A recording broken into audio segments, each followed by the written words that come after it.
February 10th. I'd like to call to order a regular meeting of the Wausau Board of Education. Ms. Peck, if you do attendance, please. Jim Boucher. Here. John Friescher. Todd Walls. Cody Nicolai. Here. Jane Roosh. Lance Trollope. Here. Karen Banner. Karen Vandenberg. Lee Webster. Here. Here. If we'd all rise for the Pledge of Allegiance, please.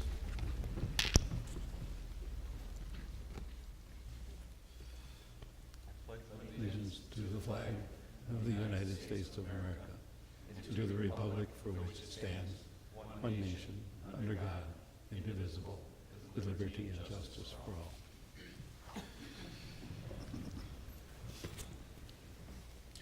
all. All right.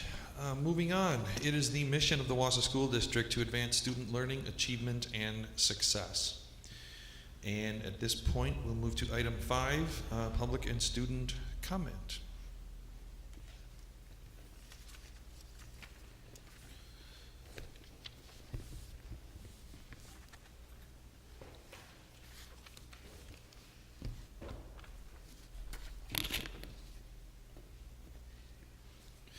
All right, just a quick review, a few of the guidelines around public comment.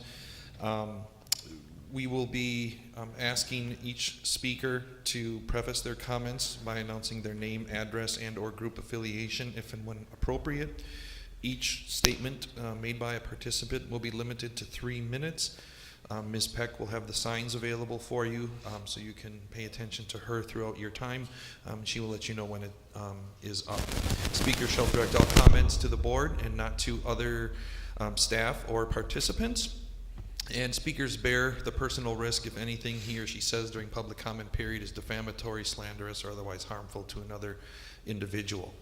And finally, the presiding officer may call for a recess or adjournment to another time when the lack of public decorum so interferes with an orderly conduct of the meeting as to warrant such action. Okay, our first speaker, Mr. Craig Eulenbrock. Yeah, please. Okay, thank you. Good evening, board members. And I'll mention my location here as part of my introduction. But good evening. My name is Craig Eulenbrock, and I'm a resident in the town of Rib Mountain, and I'm a Wausau School District resident as well. Let me start by saying that I am not opposed to a referendum.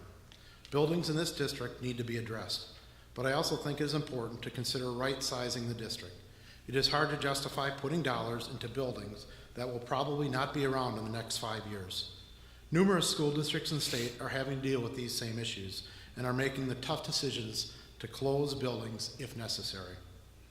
Tonight, though, I am also here to discuss fiscal responsibility to taxpayers, asking the Board of Education to be good stewards of taxpayers' dollars and reconsider the procurement method being used for design and construction services with Nexus Solutions. This method is not fiscally responsible. As the current referendum amount stands, the district will be paying Nexus over $8.5 million in additional fees using a program management contract. At the last meeting, the board had a very tough and engaging conversation about wanting to get the cost of the referendum down, but not wanting to eliminate very important needs such as air conditioning or separate gyms for elementary schools. But at the same time, there was no conversations about paying Nexus an additional $8.5 million. I am sorry, but that does not make fiscal sense to me. $8.5 million can go a long way in adding gyms and air conditioning to support our kids and not have to reduce the referendum scope. Having the school district reevaluate their agreement with Nexus is not uncommon. In fact, the Racine School District just did the exact same thing. Their legal counsel reviewed the Nexus contract, the same contract being proposed by Wausau, and advised the district this was not an advantageous contract to them. The district then terminated their agreement with Nexus and went through a new selection process and changed their procurement method to construction management, which is a more common and fiscally responsible approach. They did not rehire Nexus and instead hired another construction firm. So my request tonight is that the board, after adopting the resolution, but prior to the referendum date, go through a competitive selection process. This is $100 and potentially $80 million referendum. I think you owe it to the taxpayers to at least make Nexus go through a competitive process. I would also recommend that this process be led by the board and not solely by Dr. Hiltz. He made it very clear with his statements in the last board meeting that he has no interest in making a change and is not willing to reconsider. I would also recommend you hire an unbiased, third-party, independent consultant to manage the RFP process, which was the same approach used by the Racine School District. As I stated in the beginning, I want to support this referendum, but if the district does not take these things into consideration, I will be forced to vote no, and will make sure that other residents in the school district are provided with this information so they can make an educated, informed, and fiscally responsible decision at the polls. So I thank you for your time tonight. Thank you. And just so everyone is aware, there has been a lot of commentary floating around the community. I'm sure we've all gotten feedback. I know I've gotten significant amounts of feedback on it. And the board is meeting after this meeting tonight in closed session to review where we are at in terms of overall referendum stages, agreements, etc. So not saying that there's any action going to come out of it, but we do take it seriously. We understand where the concerns have come from. Thus, we are going to review it and make sure everybody on the board is on the same page. Excellent. Thank you, Pat. Okay, thank you. Our next speaker is Stacy Morash. Morash. Good evening. I'm a taxpayer, 2102 Eagle Valley Lane. I attended a presentation last week regarding the proposed plan you wish to take to a referendum election. We were shown site maps as well as building layouts showing what areas would be changed or added within the schools themselves, as well as on the exterior in regards to adding or changing pickup and drop-off zones for the students. There are a few things missing, in my opinion, one of which was where the wellness cottages are being built. According to your district website, as of Monday, November 1st, 2021, testing would be available on a limited basis in a mobile unit. You have a schedule showing where the unit will be and when. It then states that starting closer to December, wellness cottages will open up on each school campus in the district where that testing will be done. Additionally, it states that the cottages are currently being built. We were also informed that, quote, all of this is being done at absolutely no cost to the Wausau School District. In fact, the Department of Health Services is paying for it all, including the testing of students, staff, and their immediate family members, along with paying for the staff who will administer the tests, the mobile unit, and the construction of the wellness cottages, end quote. Any taxpayer knows nothing is free. With this said, I have a few questions, and they are not rhetorical. 1, where are the cottages being built? 2, which company is building the cottages? 3, is the Department of Health Services also paying for the electricity and internet services for these cottages? 4, who decided on the company to build the cottages? Was it sent out for bids? 5, what test is being used since after December 31st, 2021, the CDC withdrew the request to the FDA for emergency use authorization of the CDC 2019 novel coronavirus real-time PCR diagnostic panel. This PCR test could not differentiate between COVID and influenza. Does the one you are currently using accurately differentiate? I also have a few questions regarding the proposed referendum. These too are not rhetorical, as I believe the taxpayers have a right to know. At the time I wrote this, I was not aware that you had already chosen Nexus as your contractor. So I was wondering how many contractor bids you received to do the proposed work, and who were they? Such as excavators, concrete and asphalt contractors, electricians, plumbers, and general contractors, to name a few. The second one would be which contractors have been awarded these projects. I'm curious about this because it seems in the past, as soon as the election is over, when a referendum succeeds, there is a contractor that starts work the very next day. Okay, thank you very much. Okay, and our final speaker, Mr. Corey Sillers. My name is Corey Sillers, 227-229 Bobolink Avenue, Town of Red Mountain. I have a freshman and senior at Wausau West. Good evening, board members, Dr. Hiltz, wherever you may be today, staff members, and fellow Wausau families. Tonight again, we will be having another discussion on how to present a referendum question to the community. The administration has held multiple community engagement sessions and sent out surveys for about the last 2 years, actually, even though some may think it's only been the last 6 months. So they think they know what our families will support. I think they are wrong. Multiple discussions I've had with families, I think they're wrong. I expect the members of this board to strongly voice the ideas that members of the community have personally shared with individual board members. That includes myself, and voice the concerns about, again, the process being used to do these things, the dollar amount being asked for, the fact that there's still no timeline, even since April's referendum question, for each specific project, when it's going to be done, how it's going to be scheduled, which schools will be worked on first, those kind of items. Friendly reminder, the board members were elected by us, the community. The administration works for the board. The board is in charge of the direction of this district, and the administration must follow what the board is asked of them, although you work in conjunction with each other. This district has needs to repair our schools, but not finishing the discussions on elementary consolidation, I think, is ridiculous. We will be potentially spending tax dollars on buildings that will not be needed if our student numbers continue to decline.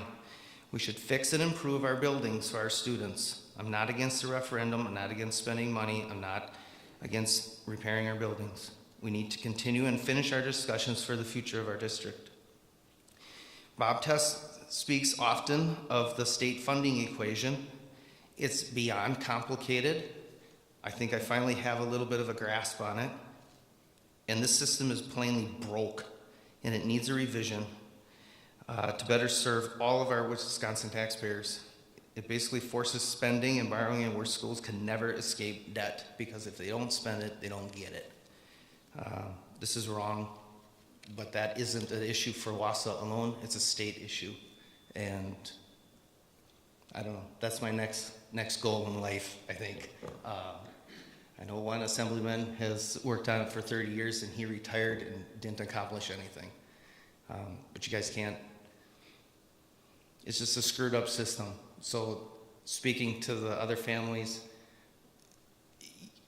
they're trying to spend our tax dollars wisely, but everybody's behind the 8 ball. And if you do pursue that goal, my guess is you have 421 business officers in the state who would be behind you on trying to fix that formula. So, all right, that is our final speaker. So thank you to those folks that offered commentary tonight. Okay, at this time, we will look for approval of the consent agenda. This is an action item. Approval of the consent agenda includes appointments, separation, leaves of absence, retirement, minutes from the regular session of December 13th, 2021, and special session of December 13th, 2021. Payment of bills, budget status and investment report, donations to the district, board operating principles, board norms.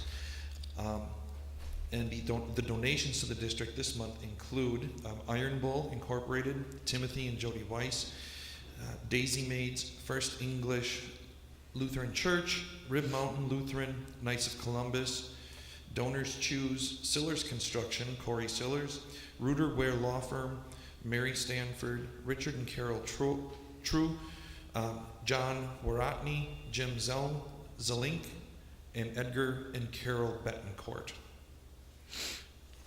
So I'm seeking a motion for approval of that consent agenda. So moved. Second. All right, first and a second. All in favor? Aye. Opposed? Motion carries. Thank you. All right, moving on to item 7. a timely topic. We're going to dive in a little bit to the professional services and project delivery of any potential referendum. This is not an action item tonight, but again, just wanted to continue to expand on information so everybody is aware of what's going on. Mr. Tess? Thank you, Mr. President. As your Chief Finance Officer, I have a fiduciary responsibility to protect the financial interests of the district. And I take that responsibility very, very, very seriously. In an effort to be responsible to students, families, and all tax-paying community members, tonight we're reviewing the professional services component of the proposed referendum. We, administration, believe the best project delivery method to get the most value for the district and to protect district interests is through partnering with Nexus Solutions on all professional services, as we have done for the last 6 or 7 years. Tonight, I would like to give Nexus an opportunity to review their project delivery method and describe how it allows for the delivery of the highest quality product to the district at the lowest possible price. With that, I would like to introduce Mike David from Nexus Solutions to spend a minute or two talking about that project delivery method.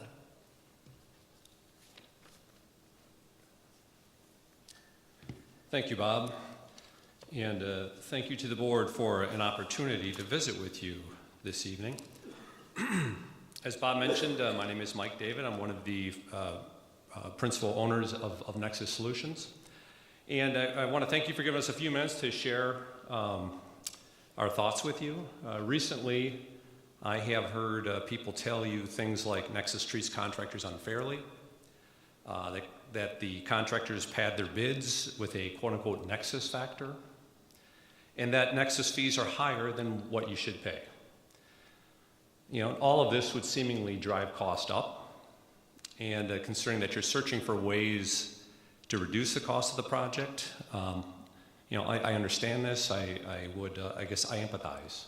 You know, you're here on one side, you're struggling with how do we reduce the cost of the project. On the other side, you're repeatedly being called or told that, well, this company you hired is part of the reason that the costs are too high.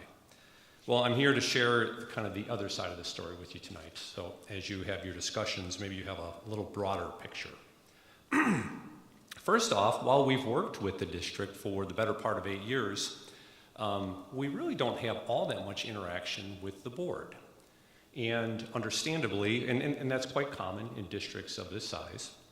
But as a result, I'd like to just give you a little bit of background on who Nexus is, because over the last few weeks, I've heard lots of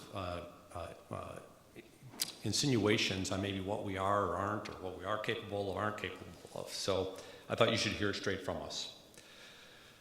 First is a little overview. So my business partners and I have worked in the K-12 industry for nearly 30 years. I find it hard myself to believe that I can say that, but it's since the early 90s. We have been working in schools. In that time, we've developed over $3 billion of school construction projects. What that means is I would put our resume up against anybody in terms of knowing their way around schools. We've been in the master planning business for schools for over 20 years. Our start actually came at the encouragement of a longtime client, the superintendent of a fast-growing suburban Twin Cities school district. And for years, we'd worked in that district, not all that different than some of the things that we've done here, but we worked with that district first with energy efficiency, then with indoor air quality, large, $20 million indoor air quality types of projects. We assessed deferred maintenance all across that district. And they were going, this is in the early, around 2000, 2001, they were going through a period of substantial growth. And so they needed to build new schools. And they were looking for what would our role be. And one day we were in a meeting and the superintendent said, Mike, he said, you've helped us solve problems for years. Why don't you help us prevent them and just design our schools for us? So my current partners and I accepted the challenge. And the outcome of that school, or excuse me, the outcome of that was the school that we designed in 2001 is currently still recognized by the EPA and the Association for Learning Environments, which is kind of the governing authority for architects, as a model for how schools should be designed nationwide. They're pointing to something that we designed 20 years ago. Okay, it's still held up.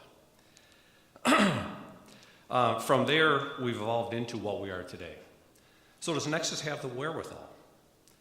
In a typical year, Nexus now implements $200 to $250 million of K-12 facility improvements. We are the recipient, or multi-year recipient of Focus on Energy's Energy Partner of the Year. Why is this important? This isn't just a simple label. They award this based on your ability to maximize rebates, which we're not talking $5,000 or $10,000 here. There's nothing small about that. We're talking $500,000 to $100,000 to $1 million. Project like yours, that could be several million. Nexus has found ways to maximize the programs. We have, again, been multi years, we've been their partner of the year. 98% of our business comes from existing clients. So in terms of, are we doing a good job? I've heard from one of the individuals here how Nexus has gotten fired, and nothing could be further from the truth, and I'll address a little bit of that later. Part of our growth is driven by superintendents who maybe worked with us in one district and then moved on to another district, which is quite common. And an interesting phenomenon is happening. A number of our clients are inheriting projects which are done the traditional way. One by one, every one of those clients is calling us back saying, this is ridiculous, you guys are running our next project. It's happened, which is a great from a growth standpoint for us, but it also speaks volumes to what we're doing. These are individuals who have experienced it both ways and are saying there is no comparison. Financially, Nexus financial condition is both stable and strong. We currently have a bonding capacity of $600 million. Now, when you look at your project at potentially $180 million, that doesn't compare to the $600 million. That's what we could be bonded for in any given year. Your project, if it's spread over 4 years, that'd be $45 million a year. Again, I'd put our bonding capacity against many organizations in the state. We also run exceptionally safe projects. There's been questions on, can they run this project? Those of you familiar with the insurance industry, I think will understand this. We have a mod rating of 0.77.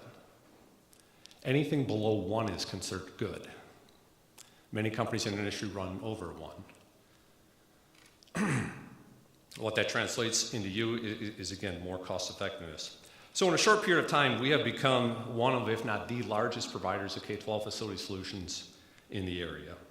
Clearly, we didn't become the largest by charging fees that are out of line, or by not performing or treating contractors unfairly. The education market is simply too small and too smart to let this happen. So, excuse me.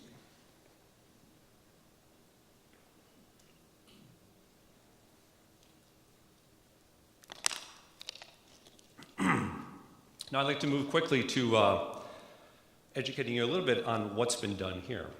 We've been working on this particular initiative for the better part of 2.5 years. But I want to give you an idea, because over the course of time, and again, because the board is kind of in and out of it, you don't realize all of the things that have been looked at. But just to give you an overview, in that time, we've completed an investment-grade audit of over 2 million square feet. We've studied and calculated the capacity analysis for each building. We've completed a demographics projection study. The demographics projections that you see was actually provided by Nexus. It was through a sub-consultant by the name of the Applied Populations Lab. We've had many rounds of staff meetings at every site to identify needs, develop concepts, generate support. We've tested the options with statistically accurate community polls that have been done by the Morris Leatherman Company. Many of you have had a chance to hear from Peter Leatherman directly. To date, we've done 4 of those polls. We've generated floor plan concepts for many different options. To give you an idea, we've looked at, in the elementary schools, we've looked at consolidating from 13 to 8 schools, making them K5s. We've looked at consolidating from 13 to 7 schools, making them K4s. We looked at consolidating from 13 to 10 and making them K5s. We looked at merging Lincoln and Grant and putting them on a Montessori at Lincoln. We looked at no change to the K5 model, and we looked at John Marshall. There's been thoughts of should we have a new building or reuse it, and the thought was we have shown that our recommendation was that it can be reused and made to function just fine. At the secondary levels, we looked at no change to 6-8 middle schools and 9-12 high schools. We looked at the east-west balance, and maybe going to a 5-6, 7-8, 9, 10, 11, 12 model. We've looked at the high school academy models. And we've also looked at one campus. And obviously I can talk to you about each one of these for probably a half hour apiece. We've studied Montessori of should it be moved to the elementary schools if we had the K-4 consolidation. We looked at building a new building or renovating a building for it. We looked at adding an addition to Horace Mann for it. Other miscellaneous items, we've looked at Tom Field and come up with options and solutions. Everything that we've done, we've come up with conceptual plans and budgets so that you have the information. We looked at the maintenance and operations building in Longfellow to see how they might be better utilized. We looked at the school forest building. All of these, we've created budgets. We've assessed them, developed plans, created budgets. We created the informational collateral for your referenda, including the successful operating levy. Going through this, you can imagine we have invested thousands and thousands and thousands of hours. We've paid for the demographic study, the community surveys, civil, structural, electrical engineers, architects, et cetera, et cetera. Enormous amounts of valuable information that are enabling you to make informed decisions. There isn't a single question that your administration, I would bet the board, can ask us that we can't answer. If we can't answer it on the spot, we certainly can find the answer. The amount that we've billed you to date, 0. Okay? We have looked literally at every possible configuration. We've met with community groups. We've tested all those results, and we haven't charged you a dime. We made a commitment as your partner, and we've stuck with you. Moving on, looking at Nexus delivery model, I've heard lots of suggestions on what it is or is not, and that it's expensive. When you're looking at people saying it's expensive, you might want to ask yourselves why. There's a fundamental strategy in business that says if 2 people are responsible, no one's responsible. The construction industry has relied on this for years. Architects point to contractors, it's their fault. Contractors say we can only build what's on the plans, and it's back and forth, and school districts are inevitably stuck in the middle. Without a true advocate, because whoever you're working with is trying to save their own bacon, I guess, or line their own pockets. Nexus has solved this age-old problem by providing school districts with single source accountability from planning through design through construction and closeout. Sometimes this approach is referred to as program management, meaning as opposed to managing only construction, you're managing the entire program. Interestingly enough, program management is one of the fastest delivery models for K-12 school construction throughout the country, and here's a few reasons why. Number one, it simultaneously increases both quality while decreasing cost and risk, and I'll explain to you why. Number two is, in our model, we're a fiduciary.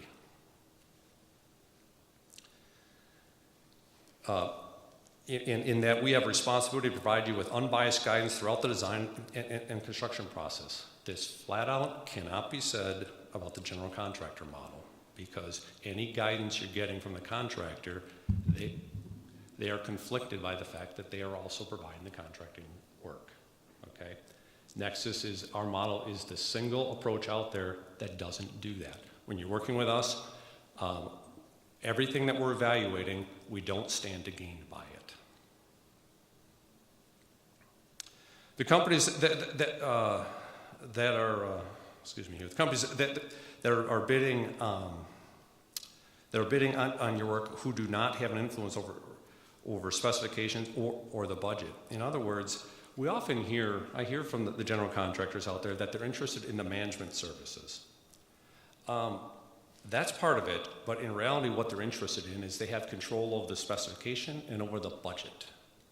Okay, that's what they're interested in, and when you're self-performing trade work, and oftentimes a general contractor is performing as much as 50% of the project, that's a very disadvantaged position to be in as a school district. You don't have an expert on your side, and the expert that you do have stands everything to gain, and they've been doing this for 100 years, okay? And last but not least is reduce risk. Interestingly enough, our clients' attorneys and insurance adjusters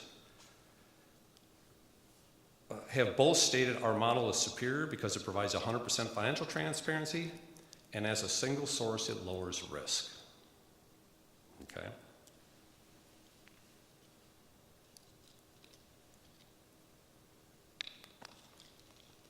As one of our clients has stated, the most important value that Nexus brings to the table is single source accountability. There is no finger pointing. Why anyone would introduce multiple vendors into the development process simply makes no sense when you can get it all with the Nexus approach. So I empathize with you. If it's so great, why are people pushing back?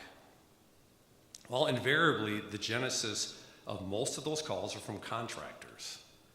This model is different. People inherently resist change. It makes them all compete, and understandably, some don't like that, but in the end, it provides the best value for your local community. So let's take a look at how we save money. This is the only slide I've got for you, so it's not real exciting, but I think a picture is worth 1,000 words. Okay, so Dr. Hills asked us to describe our delivery method and how it delivers the highest quality product for the lowest possible cost. Okay, well, first off, design services are not a commodity. The quality of design documents is directly going to control the quality and cost of your project, and here's a few examples. Hold on. Oh, wait, back up. The picture on the left, anyone that's been on top of a school would say, hey, that looks just like our school. Okay, and that is a picture of a school, and it's, again, most schools look very similar. And you can see, you might not know what it is, but those are all ventilation units of exhaust fans and whatever else of various sorts. But literally, the cheapest way for designers to design things is, especially on the mechanical side, is just go up and out, straight up. And while you as a school board would never see it, your director of facilities deals with it all the time, because I think anyone can look at that and say, man, there's a lot of potential chance for leaks there, okay? I've heard that we have this fictitious design fee out there. The design should be 5%. I really would challenge that one, but let's just call that's your typical design, okay? Now, this is what a Nexus building would look like. Do you see, as I often tell people, do you see anything that's missing? Like everything on the roof? It may not seem like a big deal, and this isn't about a roof design, okay? It's about integrating the building design, okay? Looked at these numbers, that design, okay? Now, if you look at the fees on your project, I think based on these spreadsheets that I saw were put together, I think the average, if you took a blended rate, the average like 7.4%. So 7.4 versus 5. On this building, that means that the design fees would have had a premium in today's dollars of $490,000. Okay? The building on the right, that design saved $1.4 million. Okay? Invest, let's call it 500, save 1.4 million.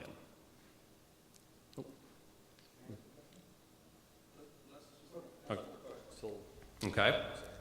So again, I think a picture's worth 1,000 words. Plus, you can take a look at that and say, which roof has got a better chance of leaking? Which roof is going to be less expensive to replace down the road? This is where I'm saying design is not a commodity. Okay? You can use, with tight designs, we can drive cost out. Okay? So just to say we should bid out this design, let's point all of the focus on the 15% that you saw in this famous spreadsheet, is taking all of the focus off of how do we reduce the cost on the 85%. And the ratio that we're typically able to achieve on any, if you want to look at any premium investment, is 3 to 1. I looked at it over and over. Give you another example. I don't have a picture for this one. We had a client some time ago that was a trusted client of ours, but we had done we didn't design their buildings yet, but they wanted us to act as an advisor. They were building a new high school. And we were reviewing everything, all the load calcs and what the design was, and gave various suggestions. And then one thing we noticed was that the cooling plant, so like the chillers, was designed to be 4 times the size it should be. And we're like, what? So literally, I mean, in simple terms, they needed 1 chiller and they had 4. Now, if you had 1, you'd want 1 for backup. So they were going to buy 4 and they needed 2. And they challenged us, and we showed them, which, by the way, then the person who did this is my current business partner, which leads our entire design group. And we challenged this group and challenged them, and finally the owner insisted that this their architectural firm, listen. They agreed to reduce their number of chillers from 4 to 3. Now, as a board, do you care chillers, this, that, right? And we said, okay, at least we were able to reduce it a little bit. When that high school opened, it happened to be what's known as a design day in our world. So it was in September. The building was actually full the day it opened. And it was over 90 degrees, very high humidity, which you don't typically see in September. When you're in those conditions, the system should not be able to keep up. It actually is beyond. Anything beyond 85 degrees, it shouldn't be able to keep up. The building was 72 degrees, humidity was fine.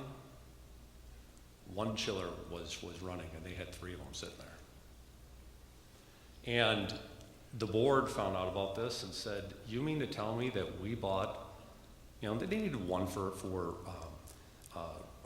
redundancy, but she says, you mean to say we bought a whole extra chiller? And we said, well, it's worse than that, because they don't size it based on the chillers, they size the whole system based on the load. So that means your ductwork, your piping, your pumps, everything are oversized.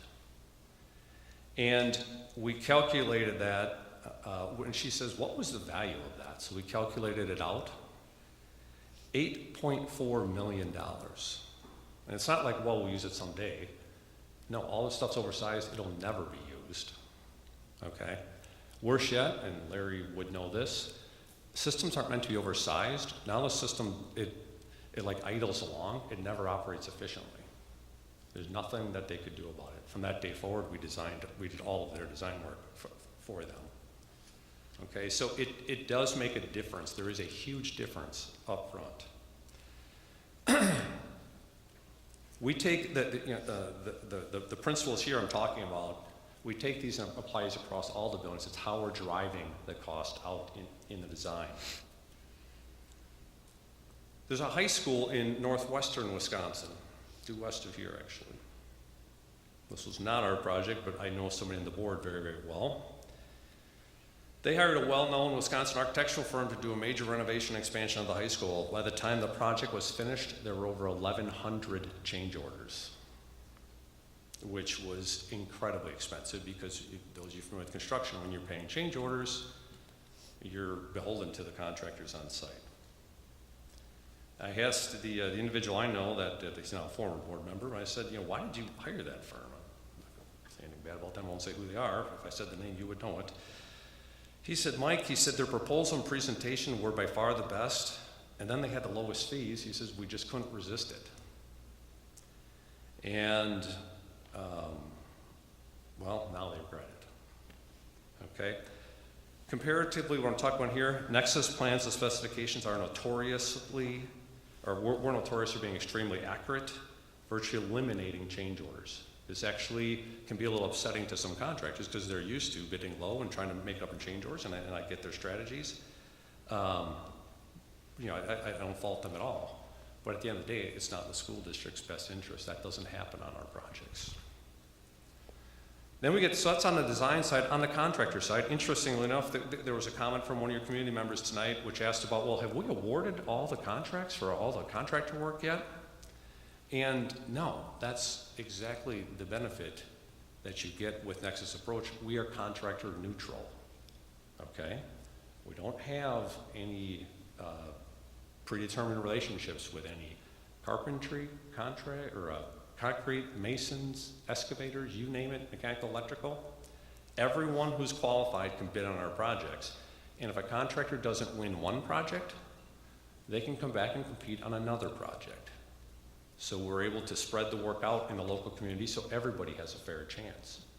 What you're hearing about are companies that are trying to say they don't like this approach because one, it's different from normal, and two, you have individuals who are trying to wrest control of the entire project. Well, when you do that, if you award the project to a general contractor, to a large general contractor, you then alienate every other contractor in town that would otherwise, doesn't have a chance to bid on the work.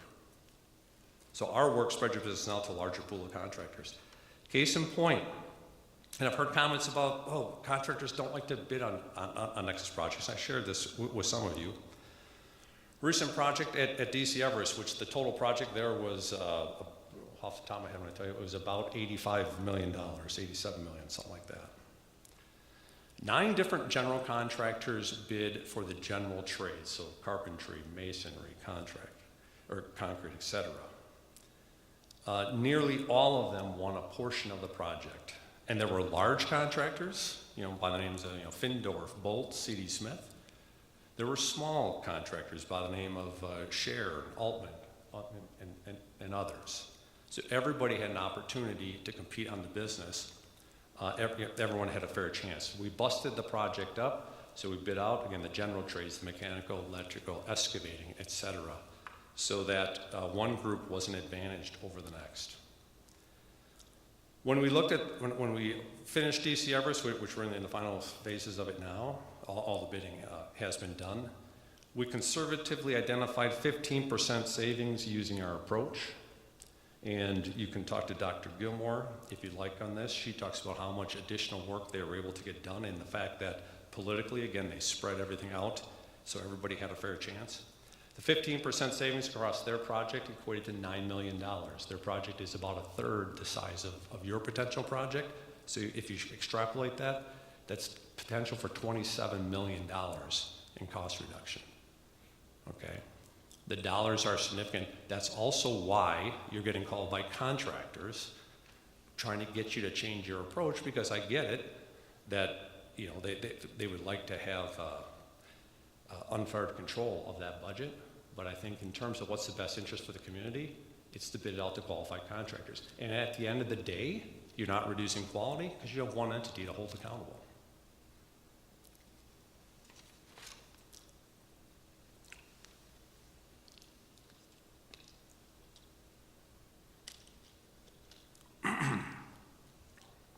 Next, I want to touch on fees a little bit, and this is a complicated subject that gets complicated quickly.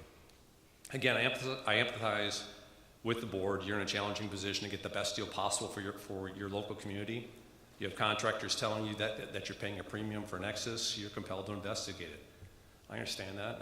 It's not personal. You have a job to do. I completely understand it. Keep in mind that the firm that created the numbers that started this is desperately trying to get you to focus on the 15% of the upfront design, the kind of what are known more as a softer cost on a project, as opposed to the 85% contractor cost, which that's where you can drive real money out of the project. That same individual once told me a couple years ago, he says, Mike, he says, man, there's no money in consulting. Contracting is where it's at. And I said, well, I don't think at the time he quite knew what I did for a living, but I guess I feel a little different. I think that there's a better way to build our schools, and we're proving it. When numbers get put on a spreadsheet, instantly they appear factual. But the numbers that have been shared with you don't have any context. The outside organizations don't know what you've asked Nexus to do. So in essence, you're comparing, it's not apples to oranges, it's apples to Volkswagens. There's no comparison between what these things are here, okay? But they will have an impact. When you're trying to compare architects, engineers, construction managers, everyone has good marketing departments that can make them look good on paper.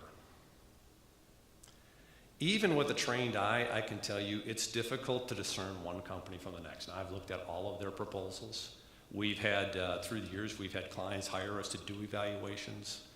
And everyone can look good on paper. Everyone can parade a couple of good references in front of you. Everyone can do that. It's what are they going to do for your district? What's the track record? Because at the end of the day, you're building buildings that are designed to last 100 years. And as a school district, you not only have to live with them, you have to pay for them, pay to build them, pay to operate them.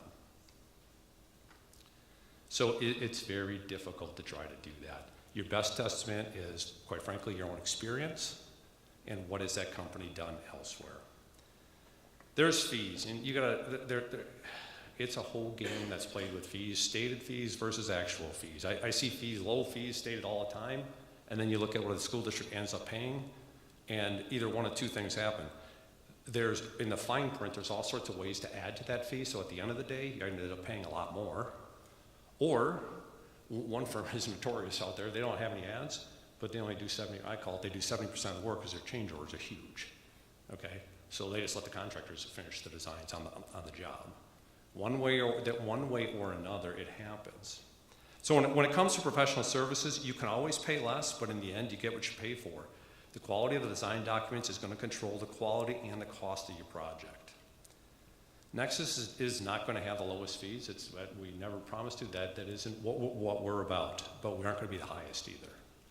Our goal is to provide school districts and the communities that we work in with fair market rate fees and then back them up with high quality services. When we have 98% of our clients are doing business with us again, we're backing that up. And I'm going to comment on the Racine comment in just a moment because that was completely inaccurate. As I said before, we haven't grown to be one of the largest providers of K-12 facility services by being overpriced. Again, the market is simply too small. We're doing something right, and I had a communications firm tell me, you guys are scaring the marketplace because in a matter of 10 years, we are literally changing the marketplace for contractors that have been here for 100 years.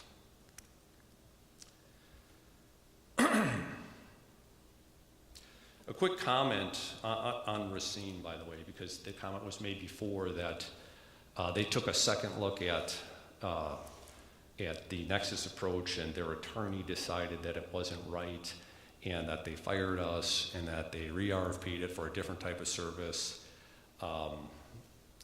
There's hardly even shreds of truth in that, but the truth is this. In the last year, less than a year actually, Racine, the CFO of Racine retired, so they got a new CFO, and the chief operations officer just recently took a job with the state of Tennessee. As a result of that, they decided that they needed to change the scope. They're going to restructure their whole department, which they are doing, and they're going to restructure the scope of services that we are providing there. The services that we're providing for Racine, that's $1 billion project. We're dramatically different than what we're doing here, okay? And that was done, our agreement was kind of like an annually renewable type of agreement. So when it came time to renew it, they said, guys, we need to rescope it. The operations department wanted to renegotiate it. We said, that's fine. They have very rigid procurement policies, which is where their attorney came in and said, no, based on our policies, either we have to change the policy or we have to go back through an RFP process. So be it. They went back, they changed the scope, went back through an RFP process. Out of, I think there were 9 responses. They got responses from all over the country. Nexus came in second, which, may be disappointing. But we were, like literally it was with a point or two, and we were told from on the inside, we lost out because the other company was more diverse than we are. We were trying to become a more diverse organization, but that doesn't happen overnight, and that was their deciding factor. They could not consider past performance, which made absolutely no sense. And they have since asked us, interesting enough, they have asked us, they said, gosh, we really need those services. Would you guys be willing to provide that? To which we're still deciding. But I could talk all day, proof's in the pudding. I received a reference letter from the chief operations officer, who again was the one who worked very closely with us. I received it late today. We will provide you with a copy of it. But a couple things. Number one is you don't get fired and come in second. And number two is you don't get a reference letter from a person of that position if you didn't perform. And by the way, the individual making these comments, they were not even a consideration. They didn't even make the cut.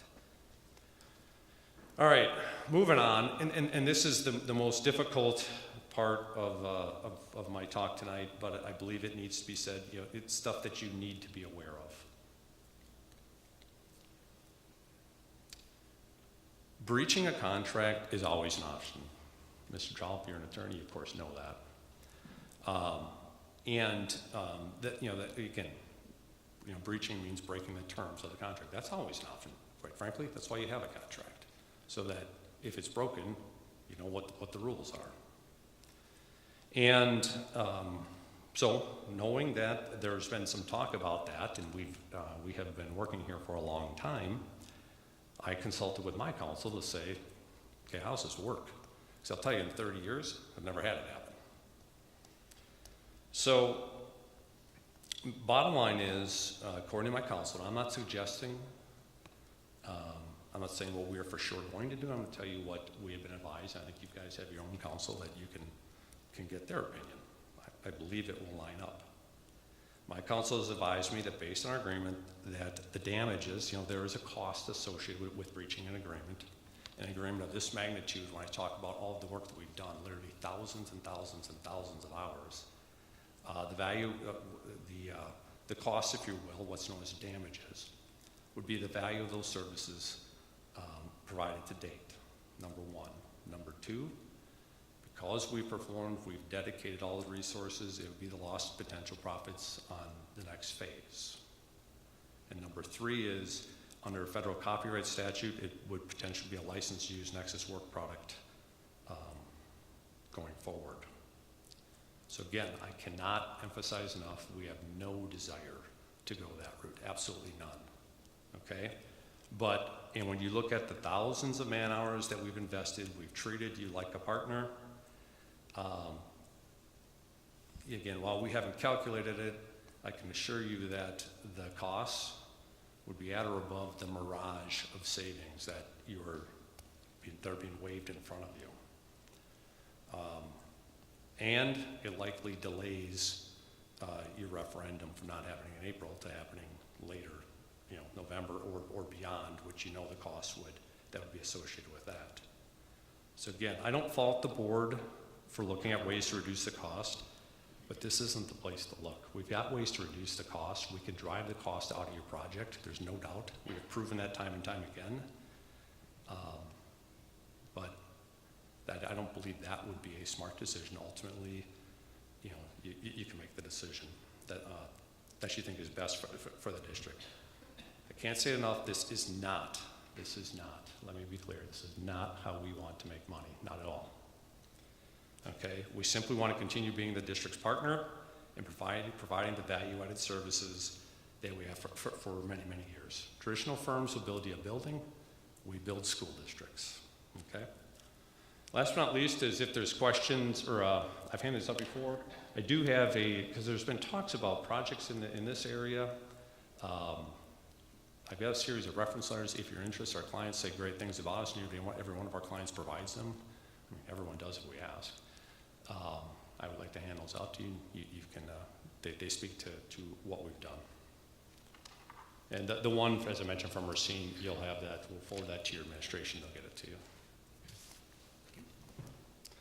With that, thank you for your time. I've taken a lot of your time. Arv, I don't know, do you want to ask a question? I think, first of all, thank you.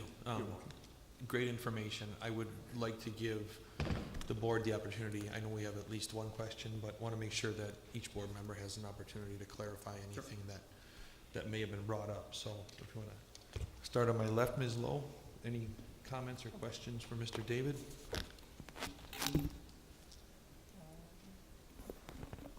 Can you hear me? Can you hear me? Yep. Okay. Yeah. I guess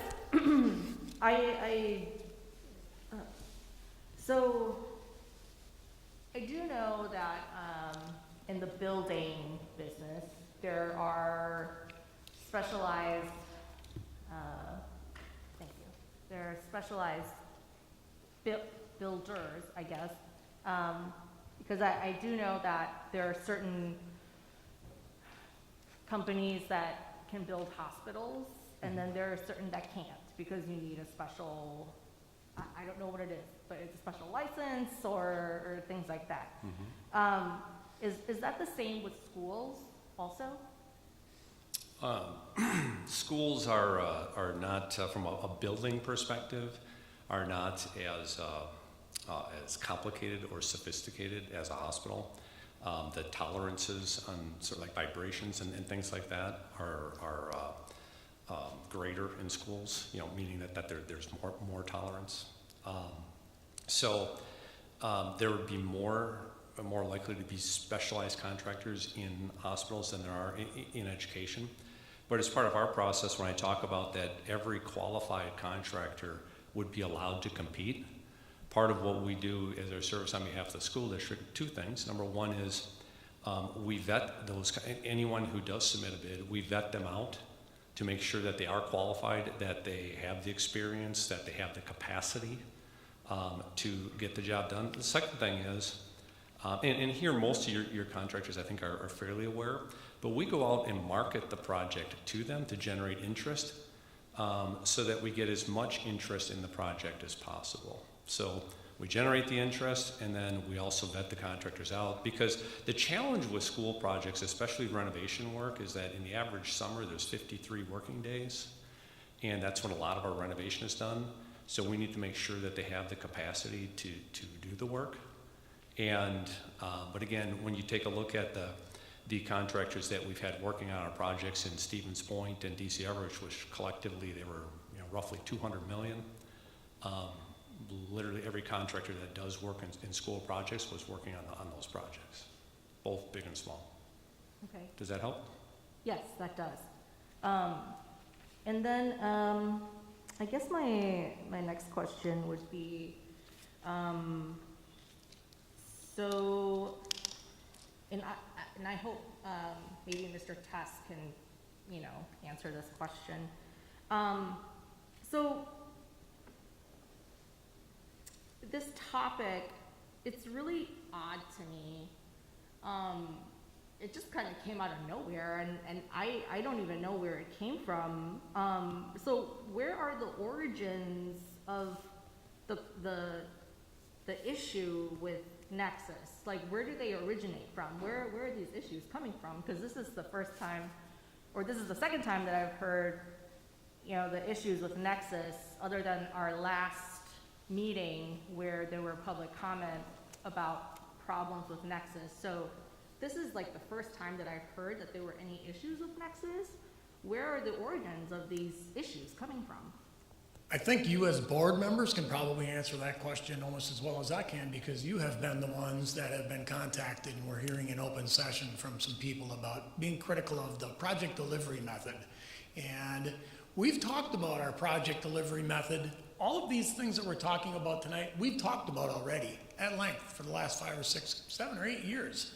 And we have decided on this project delivery method a long time ago, but these are being discussed now in open session because they've been made an issue by people that have come and talked to you. So that's how it came to light in the last probably month or so. But most of these conversations aren't new to me. We've been having these conversations for years. And the original selection process, we did put out an RFP. And we did interview 4 firms. And Nexus wasn't the cheapest. They were really close, okay, but they certainly delivered the best service. And that's when we selected them, and the contract that we're under right now is very close to that original contract that passed full legal review in 2014, and that's the contract we're under right now. And gradually, Nexus has gotten to be a better and better and better partner during that time. And talk about a great interview. We interviewed them on a $1.6 million project, phase 1 energy efficiency management of that project, and then a phase 2, $10 million, and a phase 3, almost $10 million, and then a referendum in 2015, $29 million. We've been interviewing them throughout. So for us, it's never been an issue. This is the project delivery method that we've chosen, and it protects the district's financial interests and quality interests the best. And that's why we're sticking with it. So for us, it has never been an issue, but it has become an issue. Okay, thank you, Mr. Tess. So can someone, I guess people have been talking to you all and not me, so can someone reveal some light onto the origins of this issue? Because I don't know where it's coming from. I have no idea. Hello. There you are now. I think it's on, John. I think he's talking about the people that have sat before us in the last couple of meetings. Lori and Craig.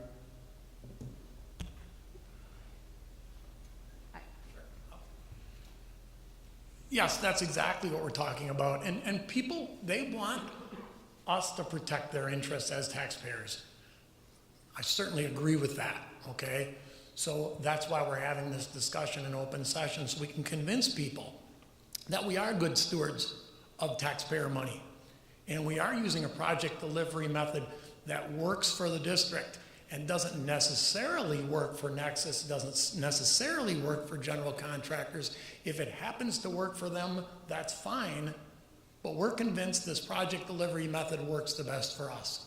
So I'm thankful that this got brought up because we can have this discussion in open session and we can do our best to convince the public that we're watching after their resources. Okay, so I'm so confused. Did Nexus's competitors come to you all and be like, we don't like them, so, you know? Sure, I think what Mr. Creasy was referring to is it first came about, my understanding is that it came about during the last public comments that we heard back on whatever day it was. A couple individuals brought it to our attention and said, hey, look, the methodology or the process that you guys have used, that you've engaged in, is costing you, their statements and allegations were that it's costing you more money than it should. Basically, you could get the same services for less money. That was the impetus for the questions that started being asked. That's when I had spoken with Mr. David and Dr. Hilt and said, okay, what's going on here? Is this true? Is this not true? I've had conversations myself with another individual that spoke tonight that represents another firm and asked those same questions. Our goal, my goal as and I think all of ours on the board, and it has been brought up, and I've heard this many times in the community, well, it's Myron versus Nexus. And I've said numerous times, my view of it, this is not Myron versus Nexus. This is the Wausau School Board stepping back because of some issues that were raised, or at least some questions, and doing our due diligence to make sure that the 9 members that are on the board now, not those of us that made up the board in 2013 or 14, that the 9 members that are on this board are comfortable with the process that we're being used and that it's passing all the tests that we have for our partners today. And it, unfortunately, I think, because we all know how rumors and discussions go, things have gotten sideways in a few different conversations, but that was exactly why what Bob alluded to earlier. I said, we're going to talk about this transparently in open session. Now we have to do a review afterwards in closed, but that's because of statutes and contracts. It's related, but it is not, there's no hidden agenda per se. There's no action being taken. We're just going to review some of the specifics. So does that help? That does make things clearer for me. Thank you. Yeah. So I don't know if we can talk about this in open session because we have that closed session, but my next question would be, has there been compelling information or arguments that has been shown y'all that another company would be cheaper, do this better, do it faster, more efficiently? Has there been evidence submitted to you guys that there's other companies that would be able to do it better, quicker, more efficiently, less costly? No, there was a document that was shared that had nothing to do with quality, timeliness, all of those other attributes, which I think are absolutely as critical as cost.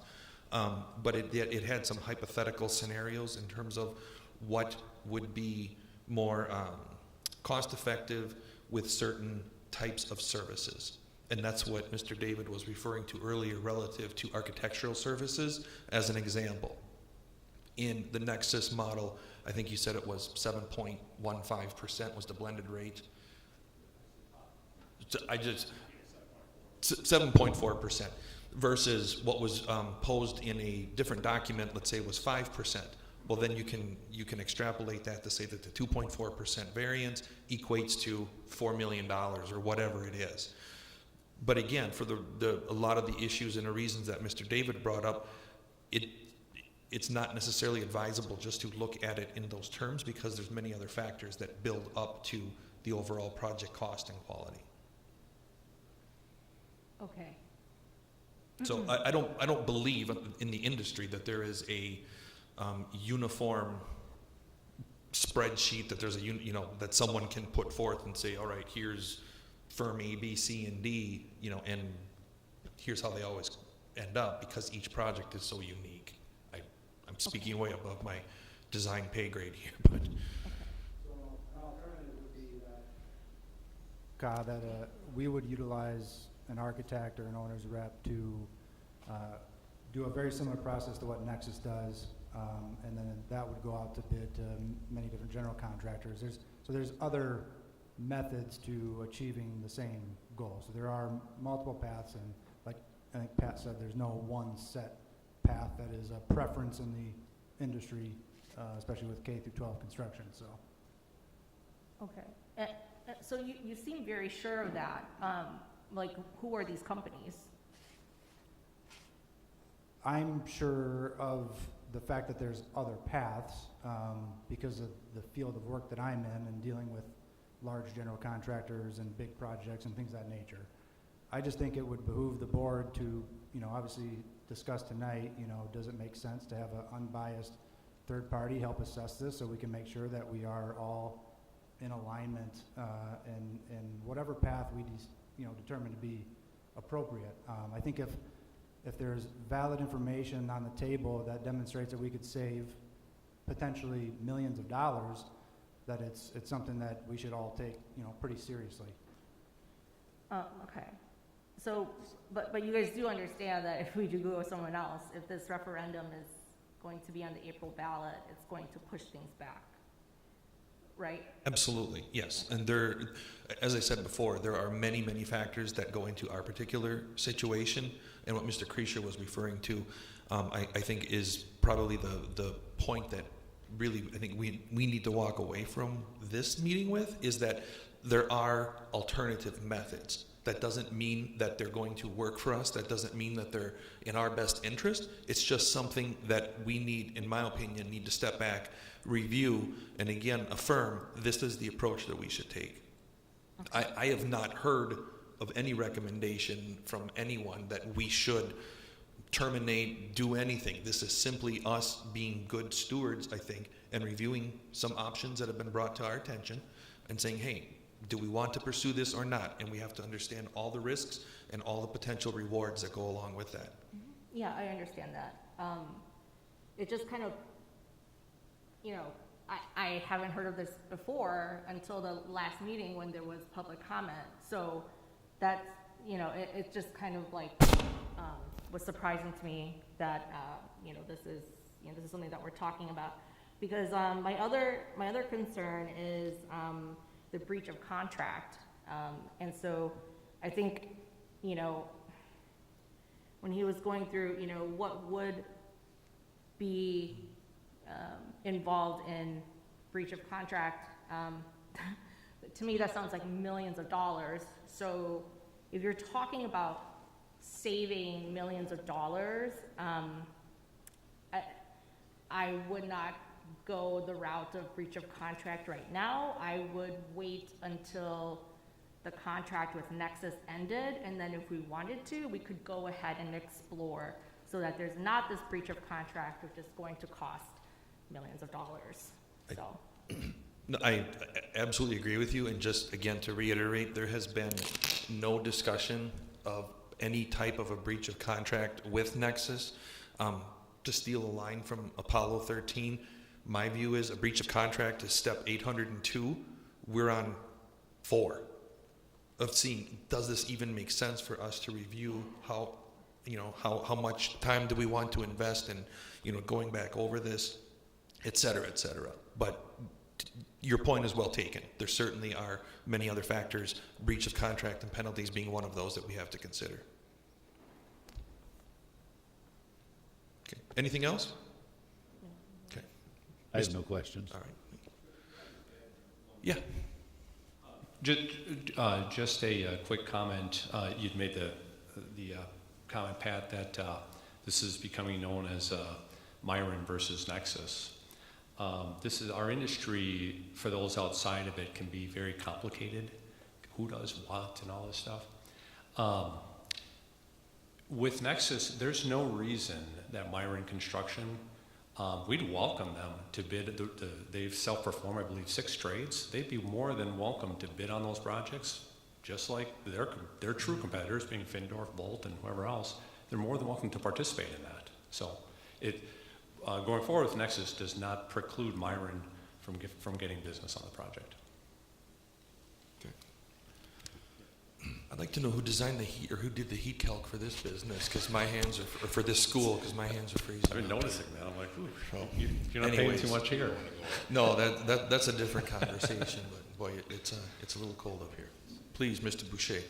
If I just, when you take a look at our board right now, is this on? You hearing me? Okay. I think about, you've been working with, administration has been working with Nexus for a period of time throughout the years. You gave us a little bit of history on that. I think for what we're hearing right now, when we're talking about a referendum possibly of $182 million, I think it's important to get all of our board members up to speed on what's going on. So the questions that you're asking, Con, some of the questions that we've all asked are good questions in the fact that we need to be educated because we are put into these positions by the taxpayers. And when you're talking about a referendum that's going to be that kind of money, we need to be understanding the whole thing before we put a vote out there. And I don't mean line items. I don't mean to go down that list. That's the administration's responsibility. But we need to understand where are we going to be. And you've explained it very well in the fact that it has changed 3 years ago when we had the first referendum, then we had a second referendum, and now we're at a third referendum. And those first 2 didn't pass. And bottom line is we got to figure out why they didn't pass. Were they too much? Is this too much?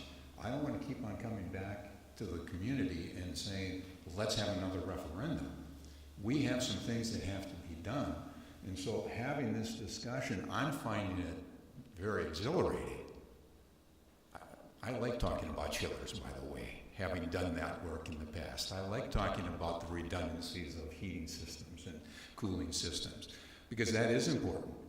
And I do want to see us be very meticulous in what we do when it comes to the heating system, the cooling system. And if we're not on top of that, how can we make an educated vote?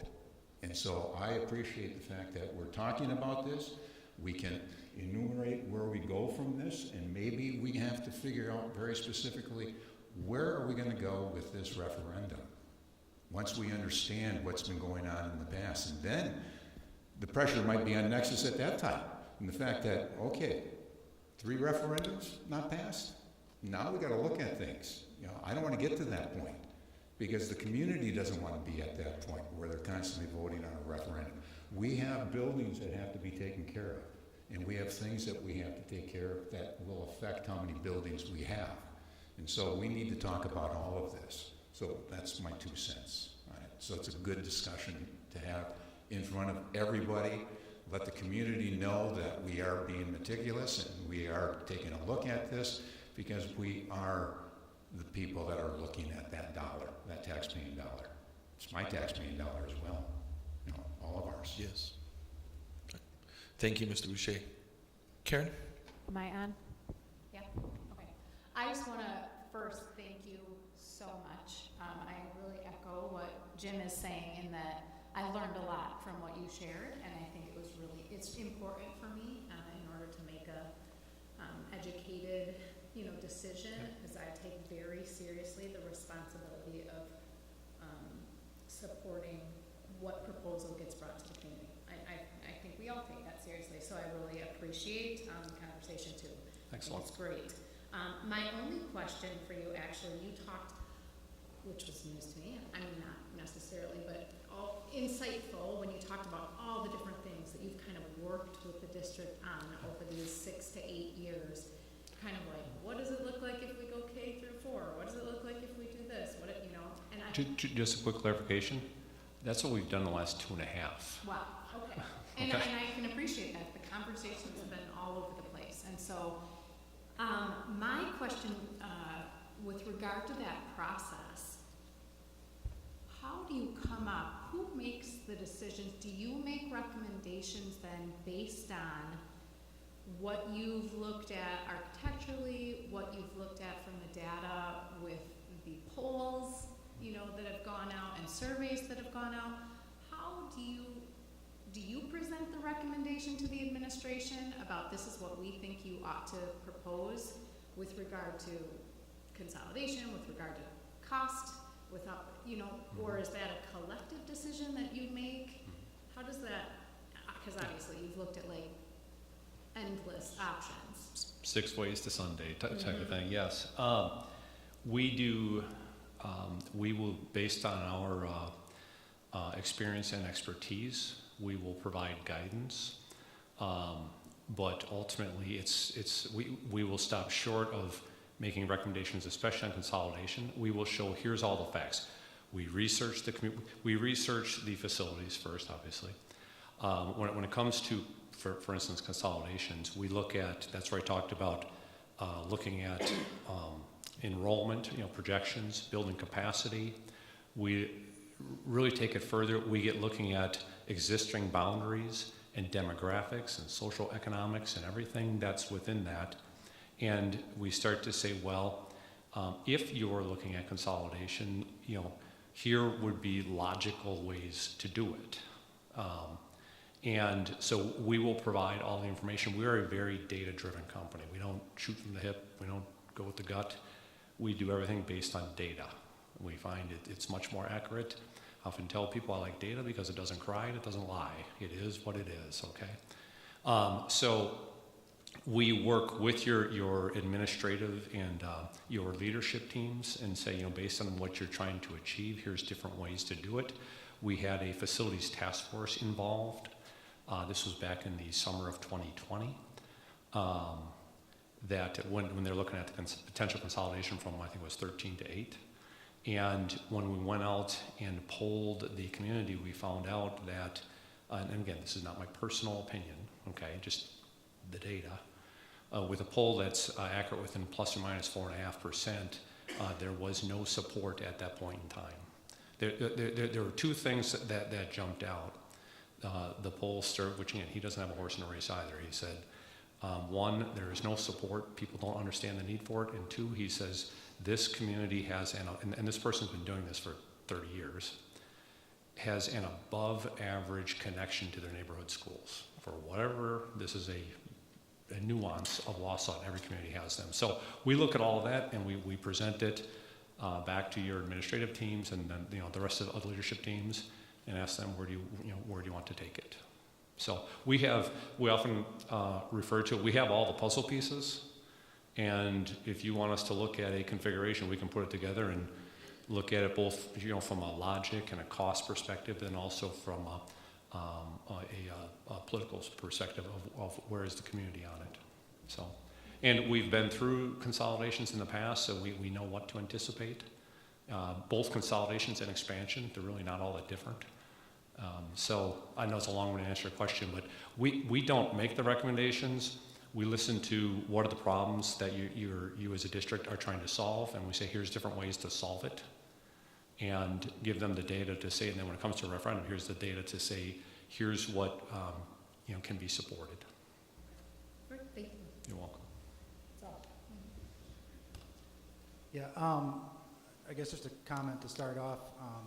The last comments that you made talking about damages and legal, I guess, kind of seemed like a thinly veiled threat, but I guess we can address that on the board during closed session. But just a question on this picture.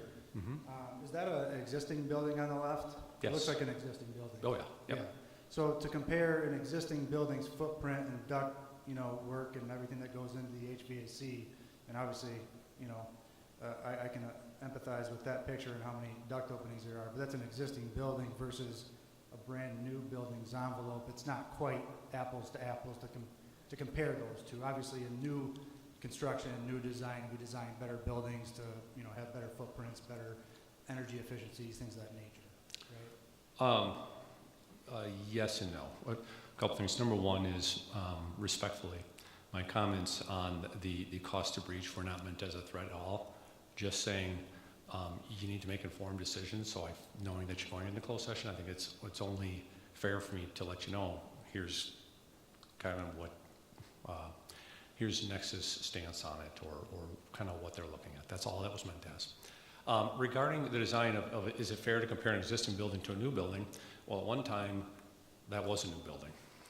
And throughout the course of time, they might add a little bit, but by and large, all those penetrations were there when that building was designed.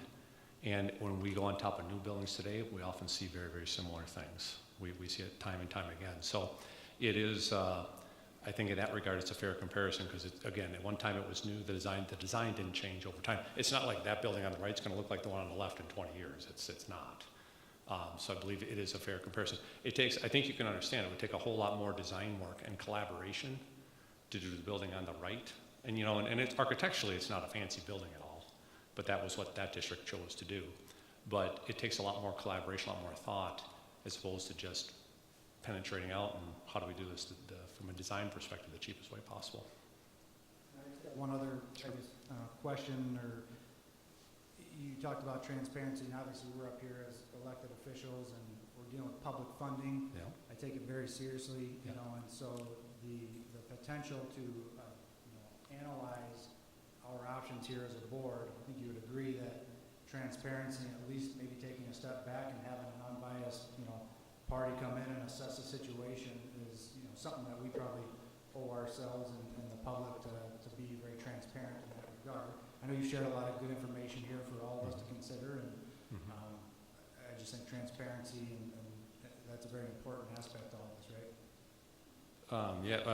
Well, I certainly wouldn't tell the board what to do. I'm not sure what that would accomplish, but again, I might be misunderstanding it. But in terms of transparency, the big issue when I speak about that is when we're bidding our projects, and this is what some contractors don't like, is 100% of the work is competitively bid, and all to qualified contractors. So over the course of time, if we weren't building high quality buildings, that would our clients would be speaking about it. And we have our client list reads like a who's who of the state of Wisconsin with some of the clients we have, and the things they're saying about us. The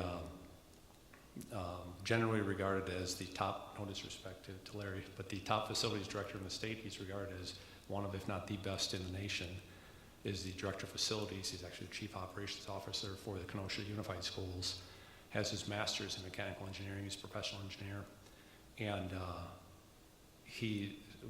there's a reference letter there. You can read from him what he says about how Nexus works, that we approach projects like he would, okay? So in terms of transparency, he has learned literally every bid that we get, he sees everything. And not a dollar of it can make its way into our own pocket. So, and he's very diligent, and interestingly enough, and our work for his district is actually, his fees are similar, maybe might be a touch higher than here, just because it's a little more complicated. But anyways, we're willing to share anything with you about how we do it, what we do. That's our commitment going forward. We've been that way the whole way through. We've provided you with every piece of information we have, and we'll continue to do that going forward. We also will welcome any and encourage as much participation, local participation as possible. That's all I have. Okay, good. Thank you. Mr. Traub? Nothing more from me, Nothing. thanks. Mr. Nicolai? I don't have anything, but thank you for coming in and giving us your presentation. You're very welcome. Okay.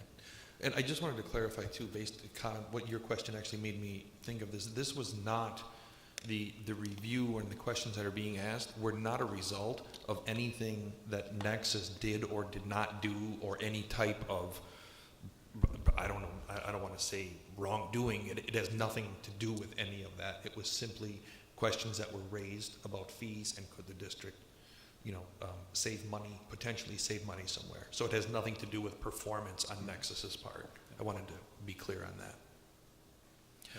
Okay, well, if there are no other questions, this obviously was not an action item, but certainly something that, as I said earlier, we are considering in the grand scheme of our plans. We'll get into it a little bit more. Frankly, I don't know, what else we're going to be able to discuss in the closed session that we haven't right now, but at least give board members an opportunity to ask some specifics about the contract and things like that. So I echo everyone else's comments to Mr. David. Thank you very much. This was extremely beneficial. Appreciate the information. Okay, moving on to recurring business at ops meeting. Mr. Tess, the topic of the evening, the resolution, potential resolution on a possible referendum. Thank you. There are 2 agenda items in board book tonight, and you've seen them before, or something very close to these 2 agenda items. Every time we pass a referendum, it's necessary to state the question and also pass a resolution that says we're going to go to referendum and the date of that referendum.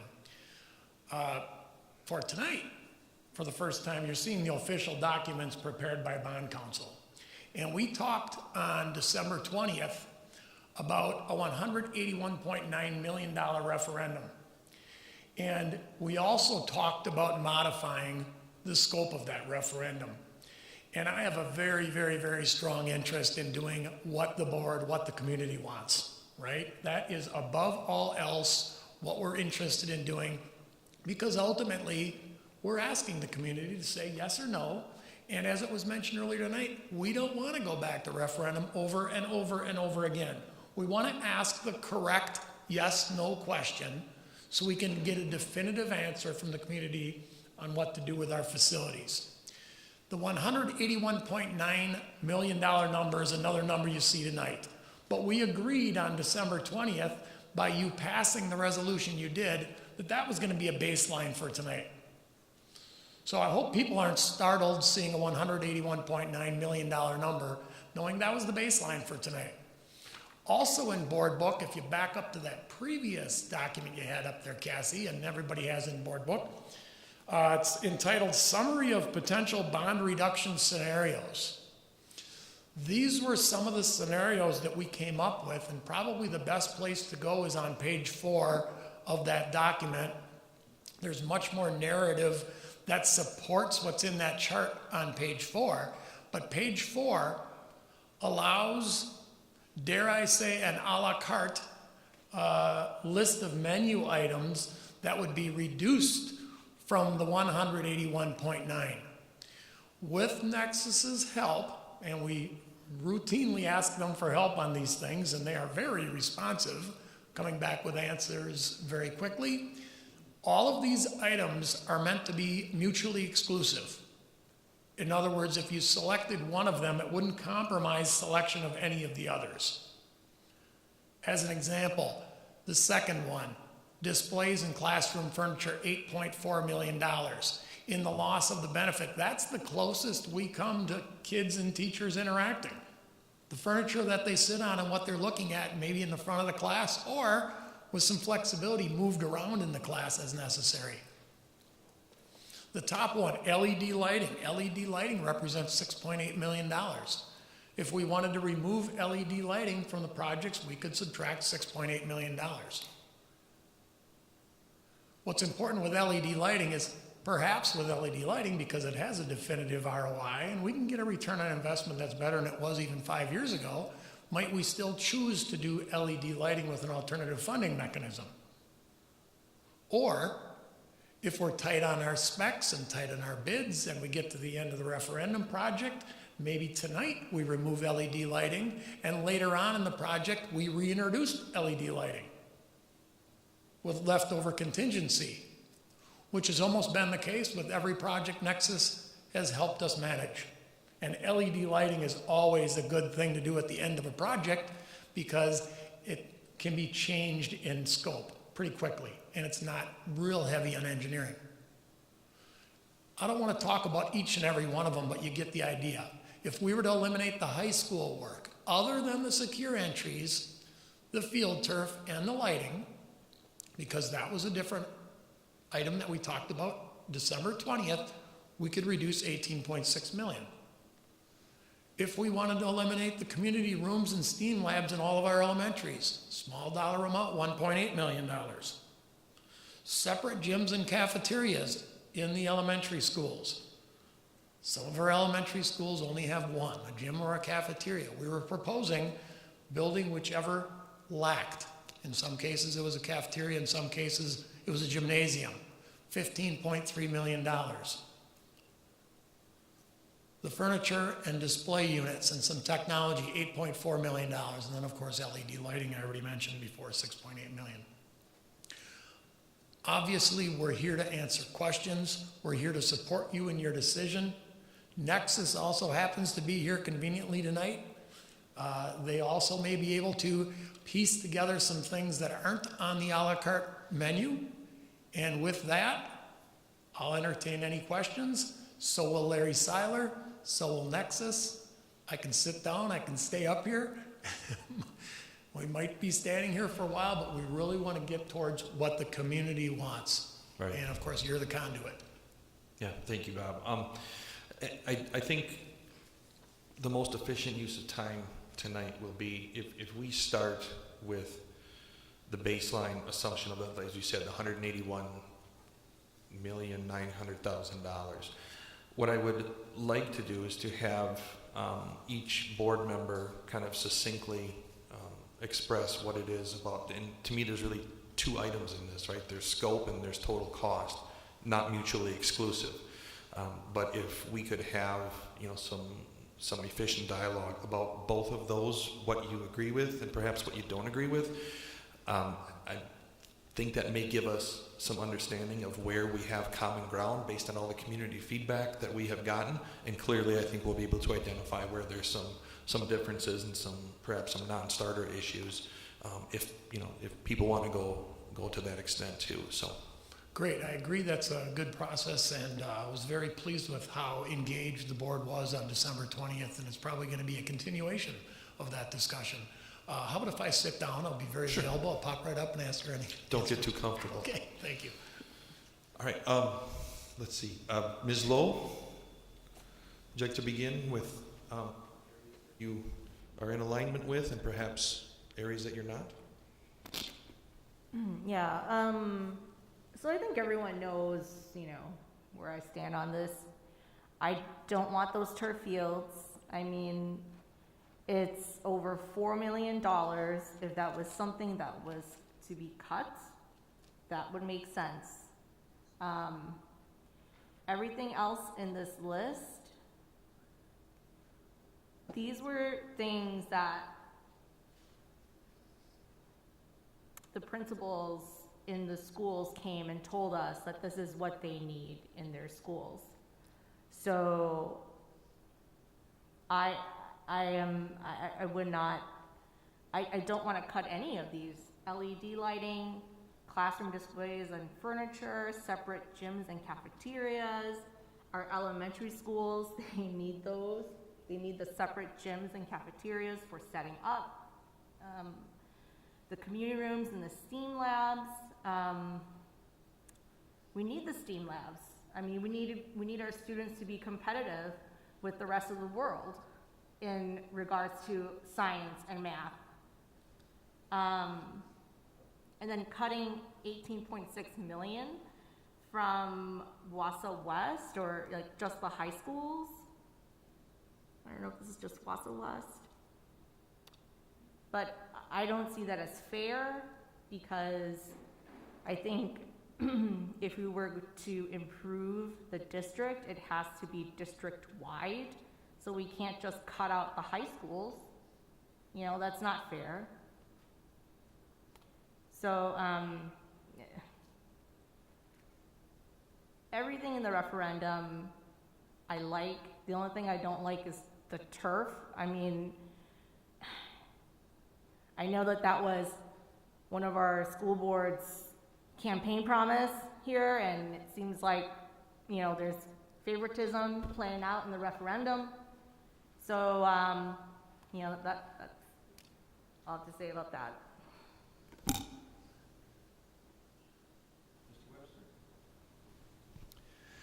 Yeah, I spent a lot of time thinking about this and looking at it, and as I look through each of the individual items, what I can do is I can see a really need for all of them. And my main concern right now is that we absolutely have to come up with an agreement that a referendum that will pass.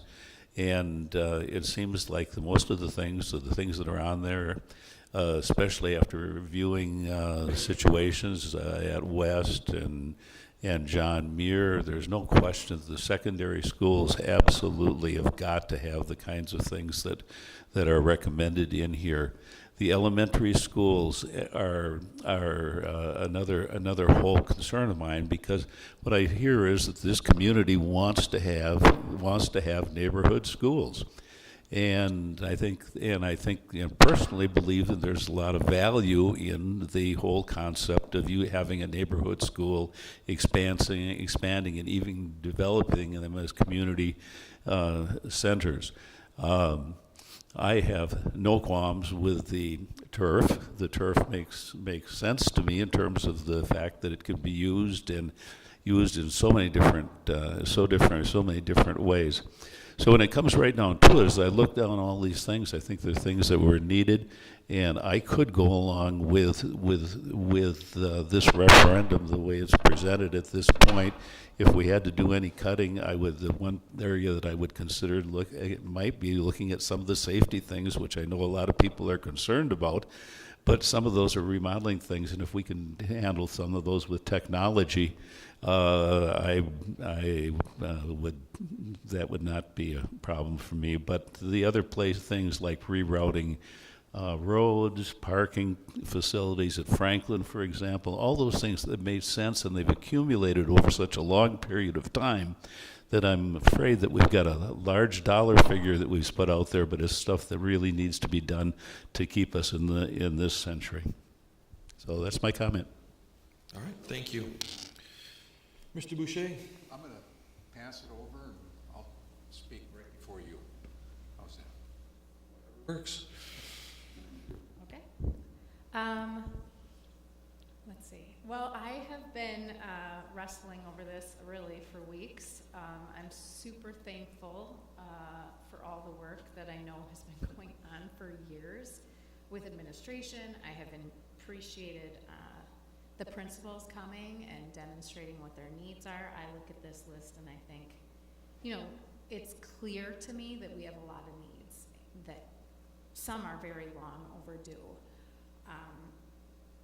My concerns with this referendum primarily are that I'm concerned that it doesn't necessarily take a long-range view at our district restructuring needs. And it seems that, you know, even Mr. David spoke to us about how that's kind of been talked about over the years and sort of set aside and then come back to with different ideas and set aside again. And I get the sense that it continues to be pushed aside for someone else to deal with, another board, a different year. And I can understand why, because I think how consolidation is really controversial and really emotional, and I get that, and I don't, I understand the hard position it puts everyone in, from an administration standpoint, from a board standpoint, from a community standpoint, but it concerns me that what I see is this declining enrollment, a trend toward West Side development, a staffing crisis that we're seeing this year, and every educational publication I read says is only going to get worse and worse with regard to staffing our schools. And, you know, we heard from a teacher at one of the engagement sessions about the inconsistent class sizes and how problematic that is for staffing, for administration, for families.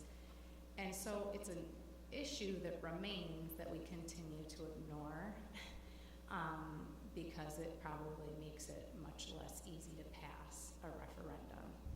And so that's my biggest concern with this proposal. I think everybody is trying to be very careful and wanting to be good stewards, and but I guess for me, I just see, I really want to support and champion a great referendum. I don't want to continue to go back and ask again when one has failed.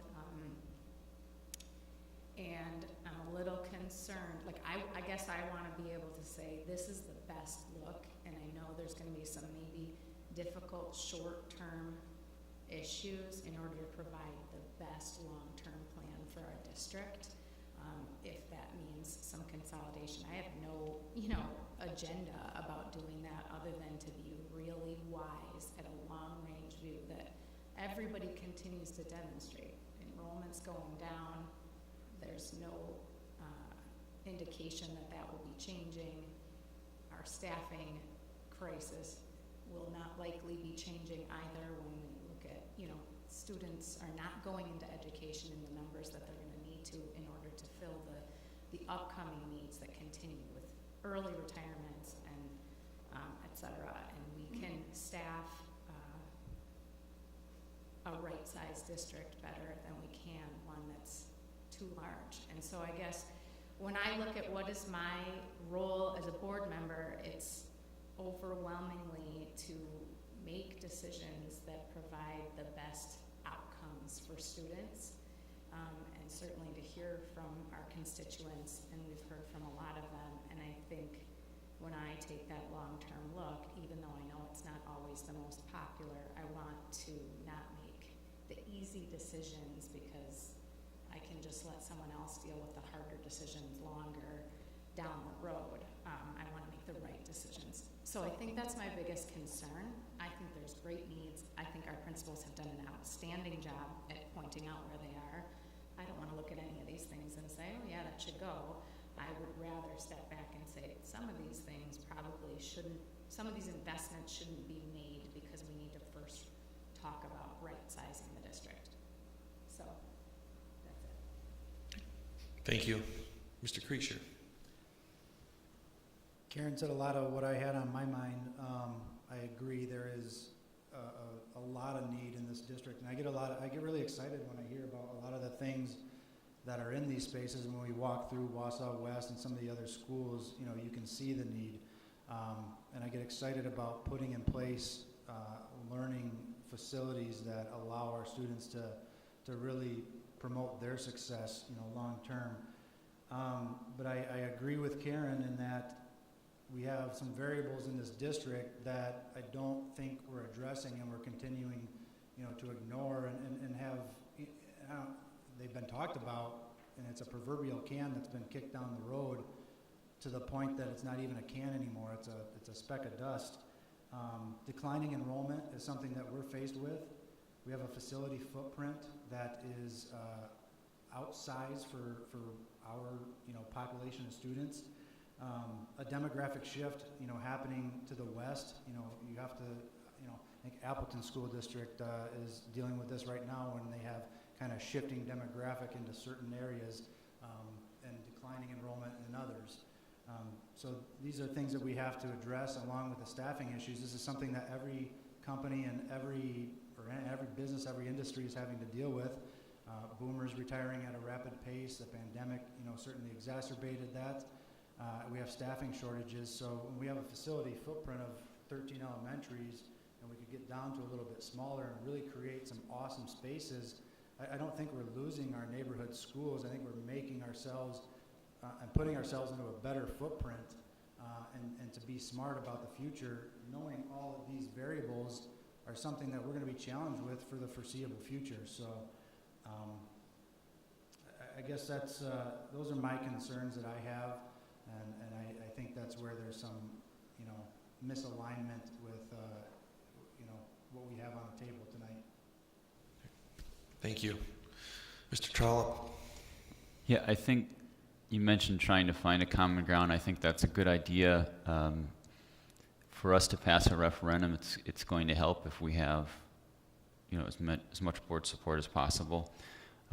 So for me, I would rather support a question that gets 6 or 7 board members in favor of it, or 8, or however, than one that has only 5, even if the one that has 5 is the one that I actually prefer more. Because I think the vote that has 6 or 7 or 8 board members in favor of it, it's got a better chance to pass. And like Lee said, putting forward something that the community supports is what we're trying to do here. That's what we're all sort of guessing at. It's kind of a balance because we're thinking about what we think personally is best for the district based on what we know, but we also need to try to predict what the community wants.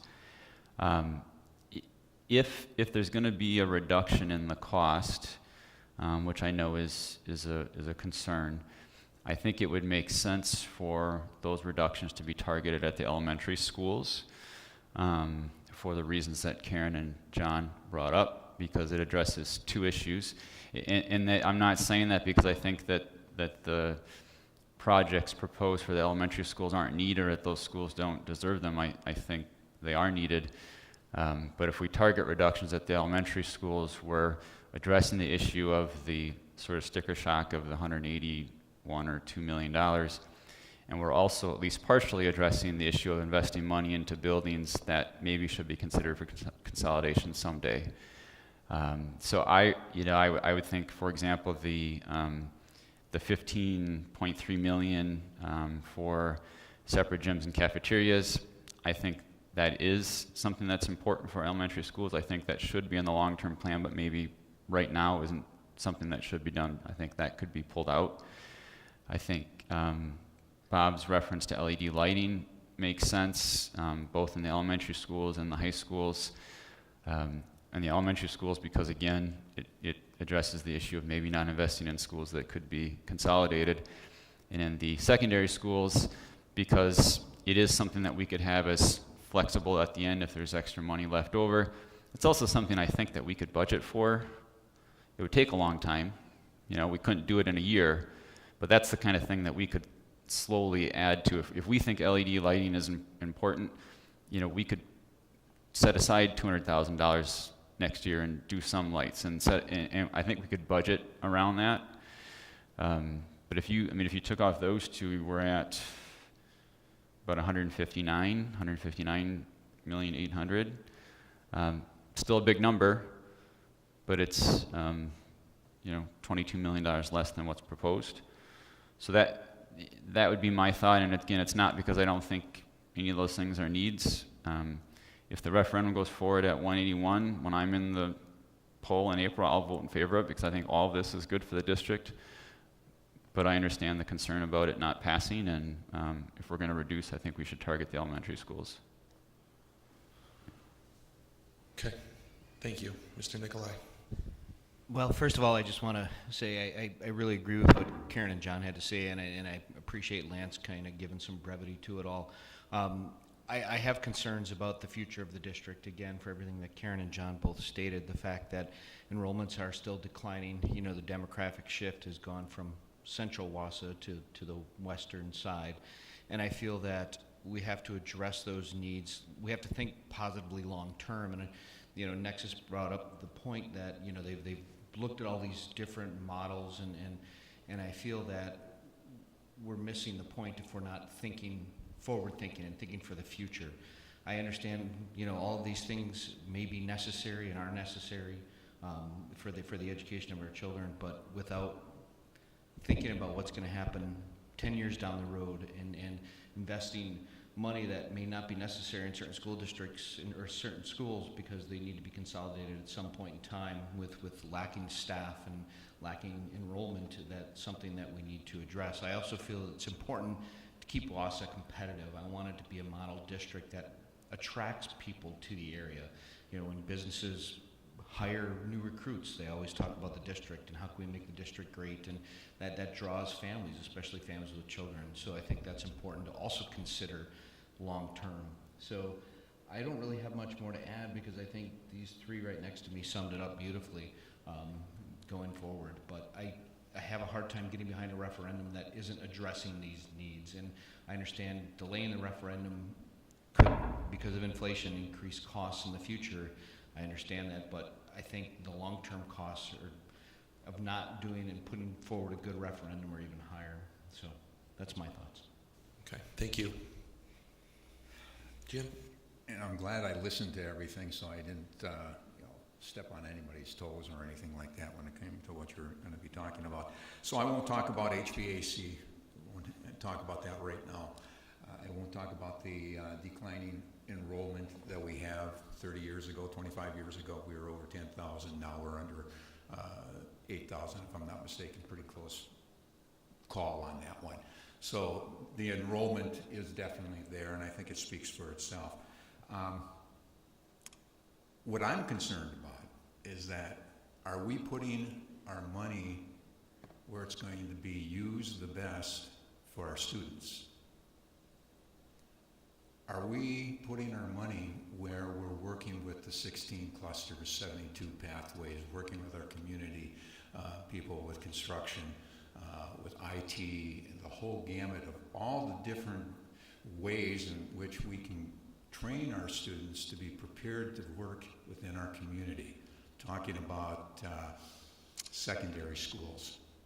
Have we put enough money into the secondary schools? This school is about 15 years old. If I'm not mistaken, John Muir is about 60 years old. West is 50 years old. Horace Mann's about 25 years old.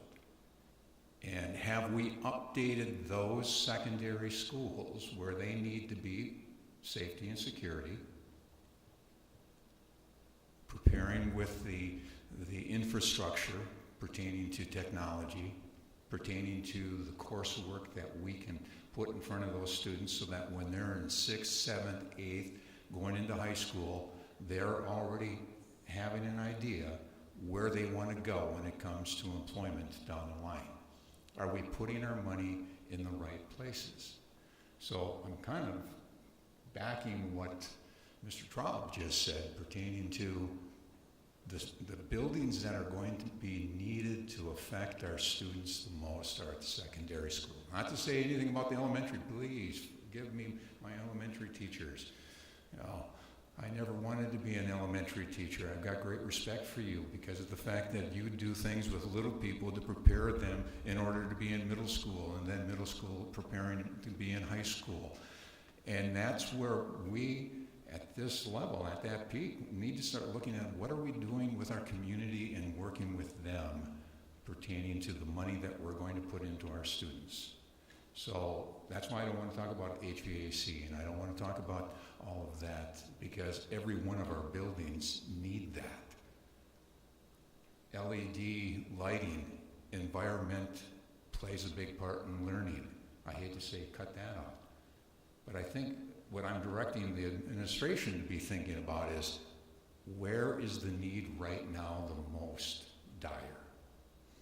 Where's it the most dire? Instead of affecting every one of our buildings within our district and putting money into buildings that we might decide down the road not to use anymore, and then having our taxpayers look at us, having me as a taxpayer looking at this and saying, wait a minute, we put all that money into the HVAC and now we're not going to use that building? I think we need to be concerned about where we're placing everything. And I would come from the idea of looking at it from the curricular point of view. I think we need to be looking at STEAM. I think we need to look at the 16 clusters, the 72 pathways. We need to be focusing on that, and are we putting our money in the right direction when it comes to their students, when they're going to be leaving our district?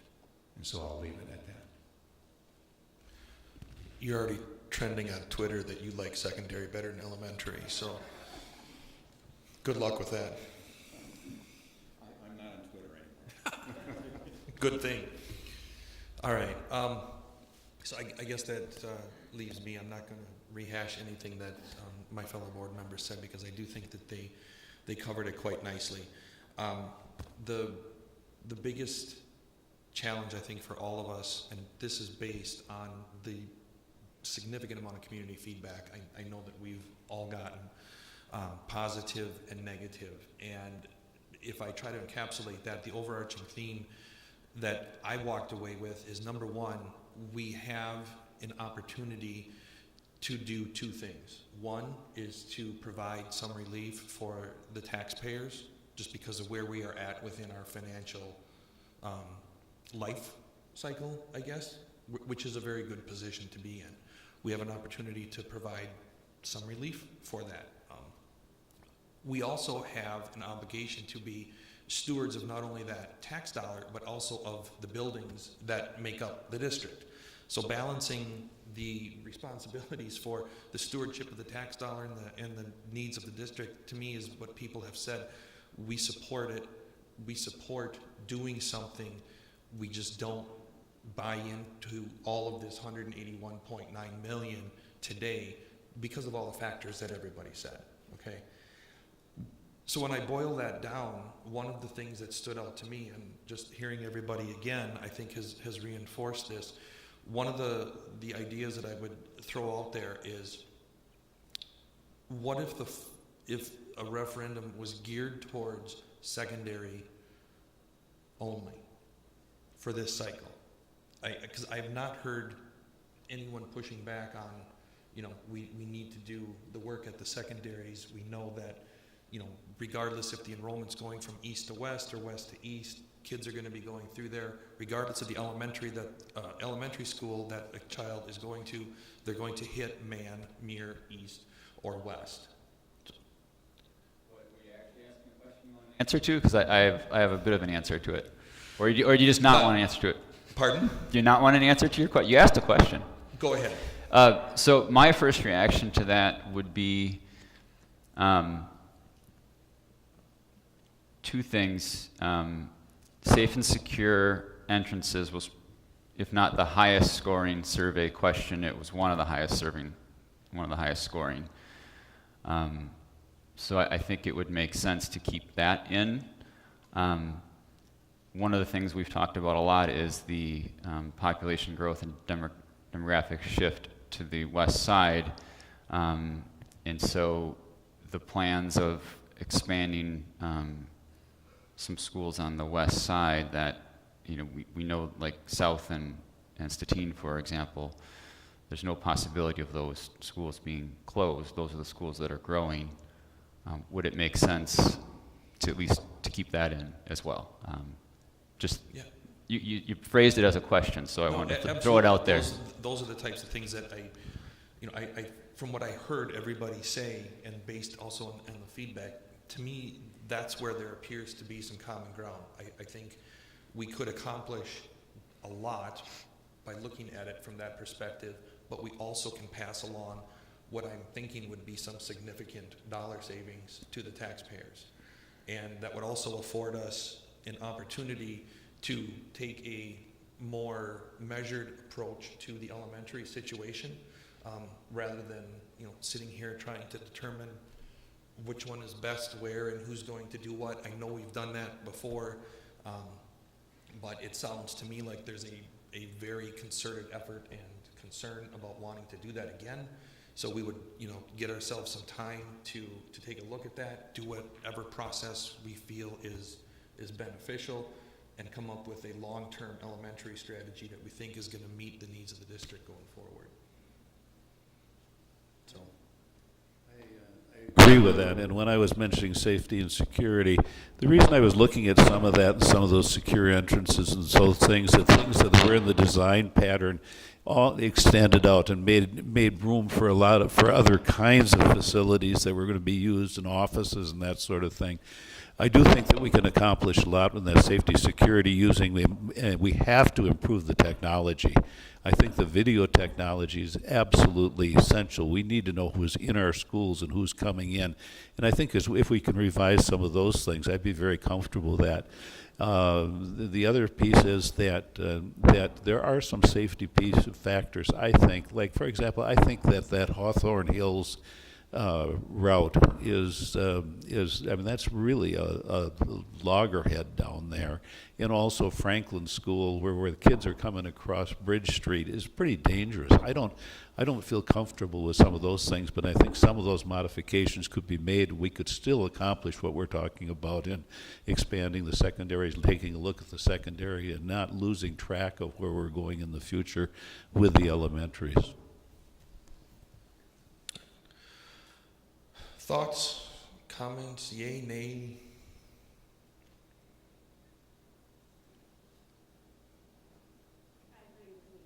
What you just said, that I wouldn't want to take any of the, safety and security issues off of the table, even at the elementary level, much like what you referenced, Lance. I mean, I think it's important to all of us that we provide a reasonable referendum that is going to pass, because we all see needs, and great, strong schools, much like what Cody shared, is good for everyone. Whether you have kids in the district or not, it draws people, your home values go up. It's a good thing for everybody.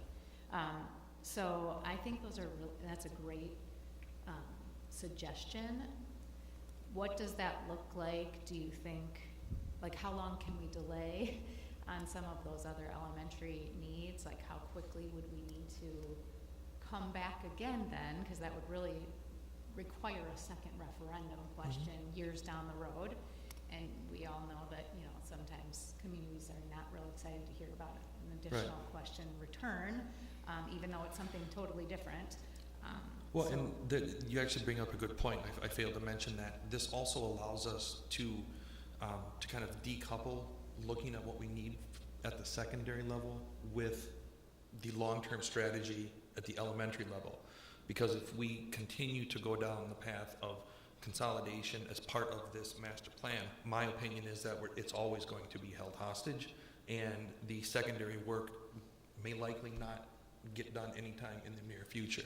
So, and I know there's pros and cons to that for the reason that you said, but again, if we're thoughtful about it, there's really that, a good opportunity here to save the taxpayers, not save them money, but to have their property taxes go down, yet we could also invest some in the district and address some of the identified needs without, to your point, Jim, putting money in places that we know or not know, but maybe, consolidated later down the road. I never heard anyone suggest that we close any one of the 4 secondary buildings, so I think that would be a safe place to put money.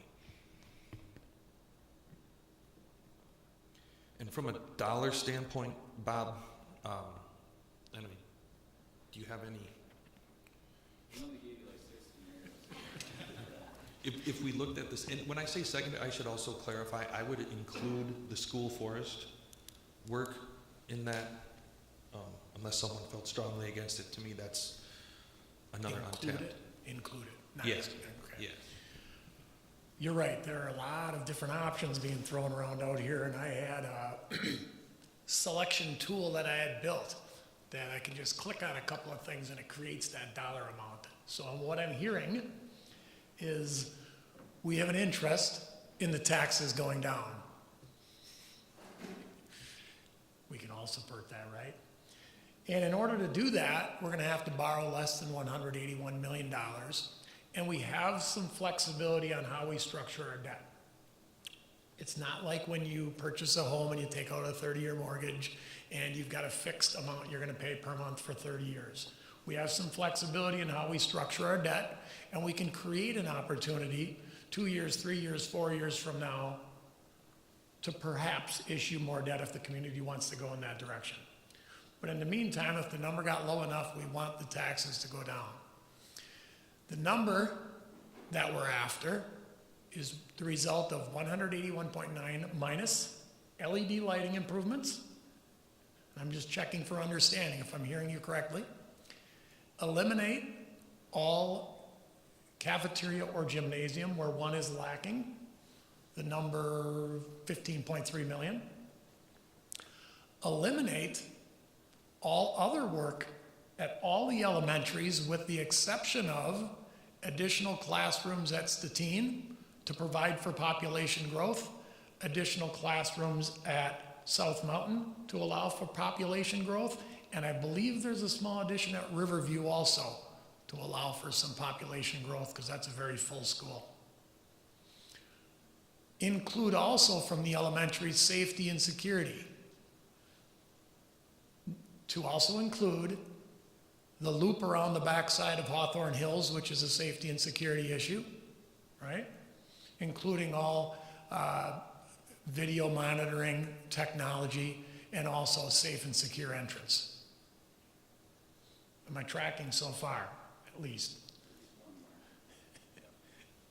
Lee mentioned the parking entry situation at Franklin was a safety issue Yes. as well. And include that, getting the parking lot on the south side of Bridge Street, Franklin. Okay. So far so good. We may not even take action on this tonight, but I need to say this out loud so my Nexus people are taking notes, and I'm saying it slowly and deliberately, because tomorrow morning, bright and early, we're gonna try to piece this together. And the difficult part is if we take this out, it also compromises this. Or if we're tearing this apart, it also makes sense to put in LED lighting here, things like that. That's what really takes the time to nail down that number. If we do some of those things, it's not unreasonable to get that number down to 130 million. You guys probably already did some math, 130 million. And with that, we could have a negative tax impact. And saving, I'm glad you mentioned that, saving the taxpayer money it's deceptive to put it in those terms, and I'm glad you said that. Is it saving money? It's a big project. $130 million is expensive to borrow $130 million and pay it back over any amount of time, but relative to what they're paying in taxes now, and relative to the dollar amount that the local community has already suggested they want to fund their schools, it could be lower. Mr. Boucher. Well, I was just going to add, when I talked about the 4 secondary schools, you know, the 3 that have been around long, this is a building that I think we had projected about $8 million to come into this building for whatever, and I'm not quite sure what that would be. I'm looking at maybe we can save money at that point when you're talking about the $18.6 million for high school work. Where would that come out of? Possibly some of that out of the Wausau East building, because the Wausau East building that I'm looking at right now, the safety and security up front coming in definitely needs to be looked at, but I'm not quite sure what all the other things that were needed. So I haven't perused that carefully, but I'm just kind of throwing that one out too, that if you're looking at what we can look at the high needs right now, and there may be high needs here that I'm not even aware of that you were working with. So I want you to be thinking about that as well. Facility, perhaps a slightly more detailed breakdown where you might be able to do the line item veto. Sure. So all the things that we mentioned, items. and look at, for example, the 18.6 million at the high school, and maybe also whittle that one down, not eliminate the 18.6, because the entire point is we're investing in the schools that we know are going to be here to stay, the 4 secondaries. So we're not accessing the 18.6 million reduction. That would be a reduction in getting rid of all of the high school stuff, but instead you want us to look at it more closely to maybe get that number down. Whatever is earmarked for Wausau East, what features are built up to that $8 million? Yeah. Exactly. You know, East, remember, has 2 secure entrances because there's 2 different schools here. So that's one of the issues. If I'm not mistaken, we had brought to our awareness that the second entrance here was very, very difficult. We trending toward a special meeting is what I'm gathering? Are we trending toward a special meeting is what I'm gathering? I believe there is one Okay. earmarked for next Monday So for one- just this purpose. One other thing I would throw out is, as you're pouring over these numbers and you come back to us, don't be afraid to say, I know you guys said no LED lighting, but this thing is being done to this school that would be silly not to, because it's going to cost like almost nothing because it's already being torn apart. You know, we don't see those kinds of things like you will and like Nexus will. So having that conversation Okay. today, as a matter of fact. Relative to a special meeting, I might have said this, but I've got to make sure we all hear it at the same time. Bond counsel did prepare the documents for tonight if we were going in that direction or what they consider really close to that direction. Bond counsel said if you change things radically tonight, I would like another look at those resolutions and not just change the dollar amount. So it appears as if we are making some radical changes. So bond counsel will want to look at this tomorrow, prepare another set of documents for review, hopefully a week from tonight. Correct. Right. Yes. Yep. And if you really want to take action tonight to give me direction, that would even be really appreciated. One last thing, Larry, as I see you sitting there, I want to just tell you, you've done a tremendous job with your team to maintain all the buildings that we have in this district. I think I've been in every building except 2, maybe 3. And I walk in and I take a look at it. Maintenance is one thing versus remodeling and that's what we're looking at right now. And so, tremendous work. Suggested like you wanted some more action from us, or more direction, maybe not official action. Is there some? Tell us now. What more would be helpful? When I captured all the different things I heard, and I essentially saying, "Did I hear you correctly? Did I hear you correctly?" And if that's I think what the you're case- hearing is you're hearing a board that's trying to reach a compromise that we all are comfortable with. Like I said before, it might not be the exact plan to the minutia that I think is best, but if it gets, some pretty broad board support, I would prefer that than going forward with some 5-4 vote that I try to talk into happening that then fails. I mean, I appreciate that, and I think if I did hear you correctly when I restated some of the things that I heard and was reminded of the Franklin change also, if that's really what we're after, keep in mind, it'll be for your consideration a week from tonight. And if we make radical changes from that once again, that's perhaps a timeline issue, but if the changes are subtle and even the dollar amount changes without the referendum language changing at all, that's a change you could make right on the spot, just like you're considering tonight. I need clarification. So the elementary schools, we're leaving out all elementary schools except for South Mountain, Riverview, and Stettin. Is that correct? The way I'm understanding it, we're including all elementary school safety and security improvements to include some site reconfiguration at Franklin and Hawthorne. So anything that we have labeled safety and security, we'll bring back to you as included in the bond. the biggest changes would be the gyms and the air conditioning. I mean, those would be the 2 biggest priced items. Okay, so South Mountain, Riverview, and Stettin, they would get their remodels. No, the extensions. The what? The additional classroom space that's needed because those schools are crowded.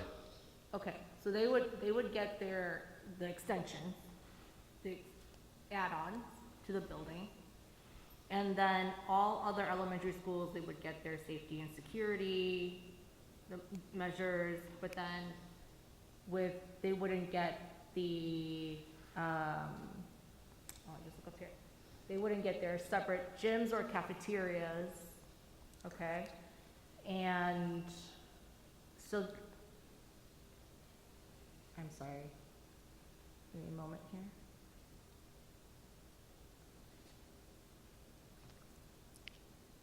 Okay, and so then,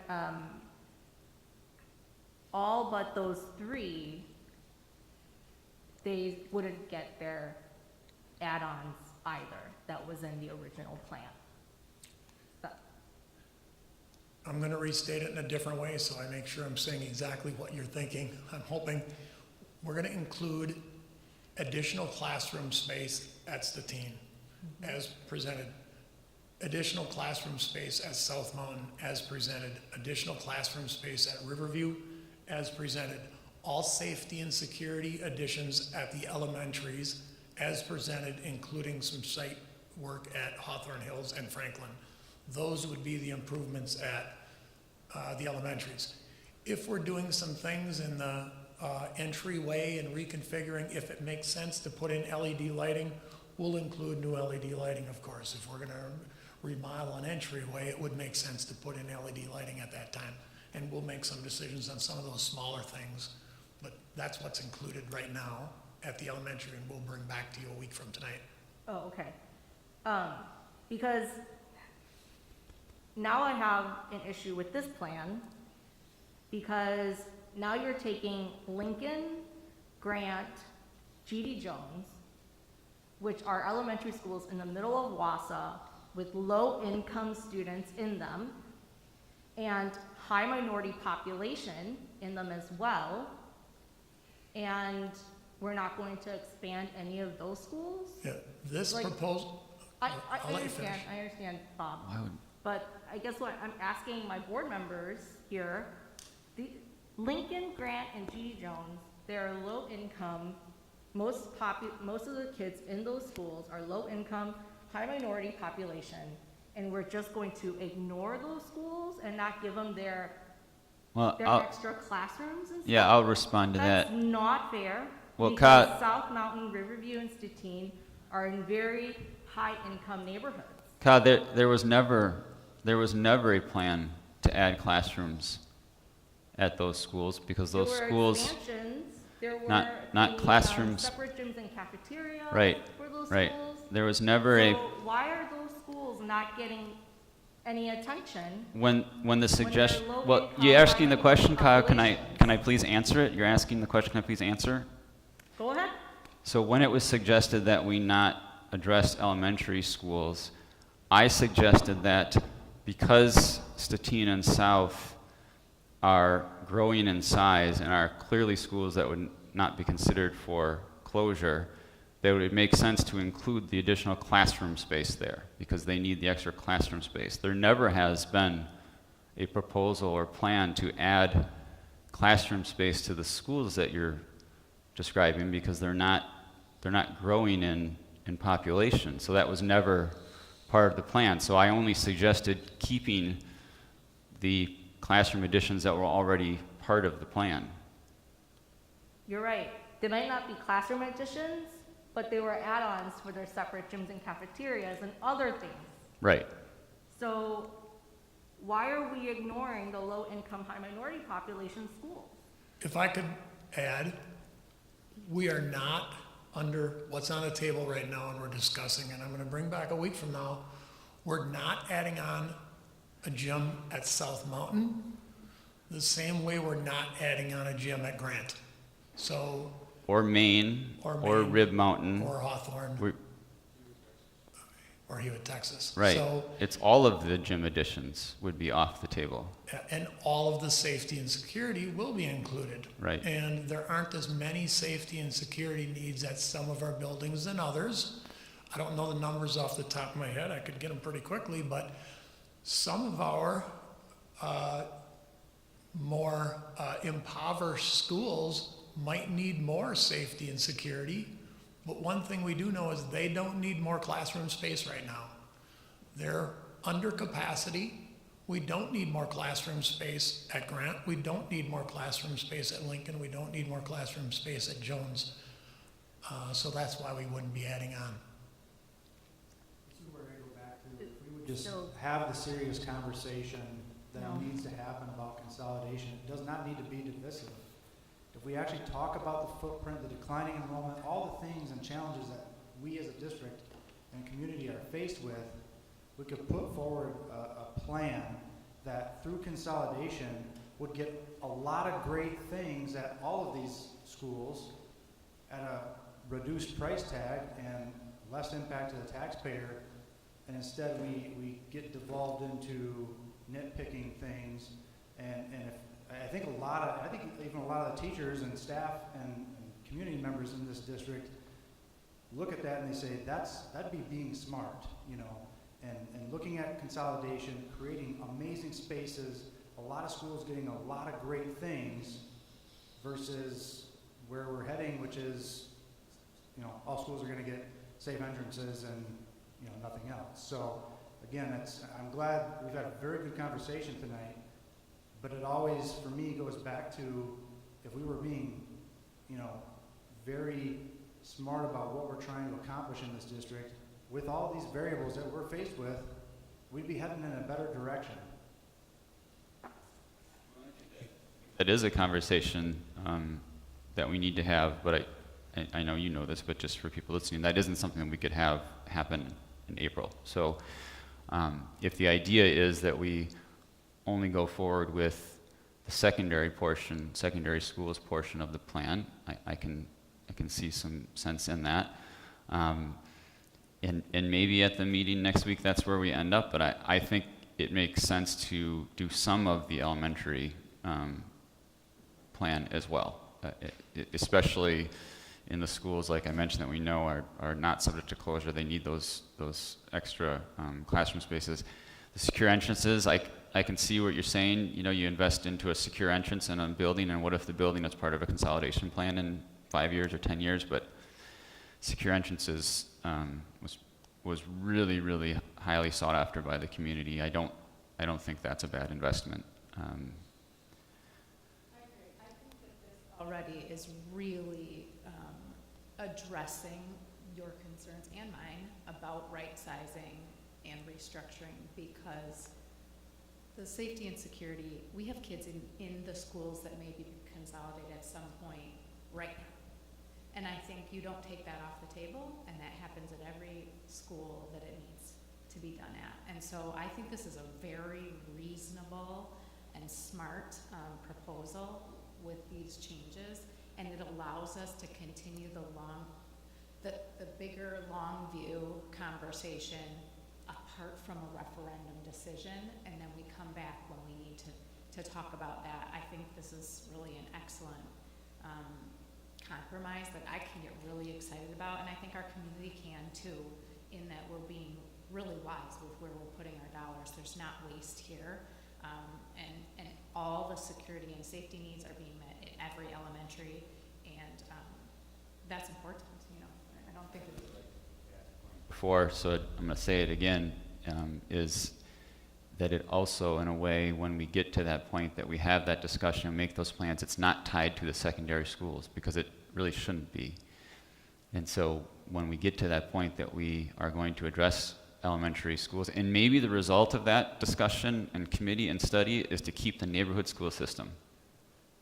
That very well may be the result of that work, but at least it'll be decided on its own and not tied to the secondary changes.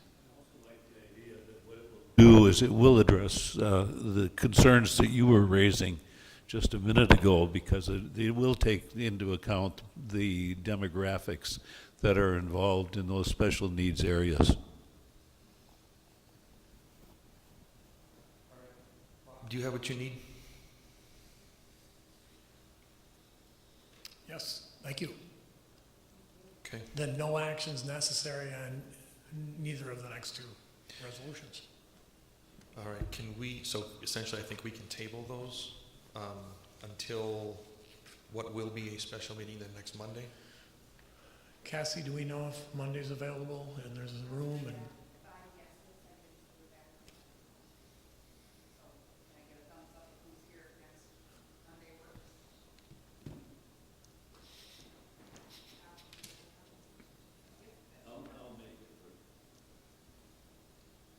calling in from Kabul. If you are, I'm going to go along after this weather. Yeah. Oh, yeah, that's right. All right. Well, we'll figure it out. Okay. thank you.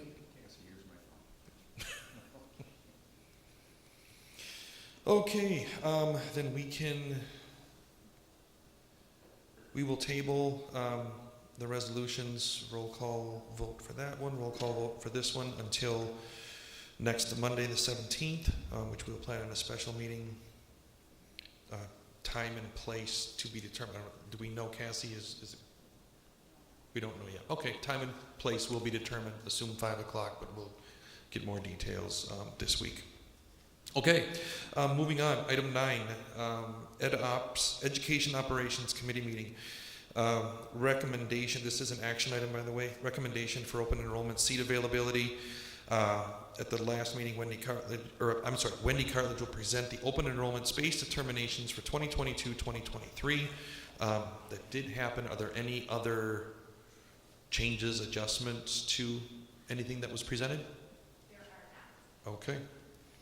Any questions from board members? All right, hearing none, I am seeking a motion to approve the regular and special education non-resident spaces available under open enrollment for the 2022-2023 school year as presented. Second. We have a first and a second. All in favor? Aye. Opposed? Motion carries. All right, next item is also an action item, our 2022-2023 calendar. Diana White did present the proposed calendar for the 2022-2023 school year. I'm looking for Diana. Any? Okay. No changes. Okay. And maybe this is a takeaway, but I've heard that there is some conflict regarding graduations and some finals for some athletic events, and there was a question over, can that be addressed or should it? That issue is for this year's calendar, not next year's calendar, so they're reviewing that right now. Okay.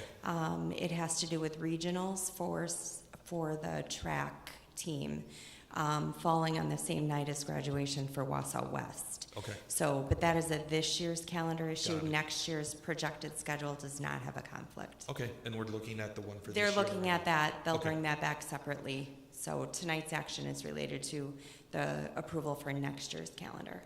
Great, So, thank you. Yep. Okay, so I'm seeking a motion to approve the calendar 2022-2023 school calendar as presented. Right. We have a first and a second. All right, all those in favor, say aye. Opposed? Motion carries. All right, open forum. Item 10, board member professional growth and development. Do any board members have anything that they want to share from the past month? If I may, I think this is on, there you go. If I may, just to remind the board members here that we all received a letter from John Ashley, the administrator in charge of Wisconsin Association of School Boards, and the conference will take place down in Milwaukee as it has in the past, but because of the movement of Omicron and things dealing with the pandemic down in the Milwaukee and the Madison area in the southern part of the state, they have come out and stated that people will have to show that they are vaccinated, they have boosters, or they are tested negative 72 hours before the conference, and then wearing masks down in the Milwaukee area at the convention center. So we all received that letter. I just want to remind you of that, and the conference will take place. I have not heard whether there will be any virtual approach because of that decision that they have made. I believe they are looking into it so that you can go to the conference virtually like we did last year, but I'm not quite sure where they're at this point in time. So I will probably be getting information, and I believe you would be getting it from John Ashley directly as well. Correct. That would be the Wednesday meeting for the voting process of the assembly. CISA 9 and the CISA Awards, breakfast, those kinds of events, many of those have also been canceled. I believe we're starting to receive a lot of those emails already, which is identifying that there are not going to be those breakfasts, those lunches, things being offered as they have done in the past. And we will probably get more information as we get closer to the convention time. Can you remind us who is going to be going down to the conference from the district here? Okay, but there's no one else just like literally going down there? Like, is it just gonna be Karen? Oh, you? Jane is still attending as his doctor. Oh, okay, And Karen will be voting virtually. okay.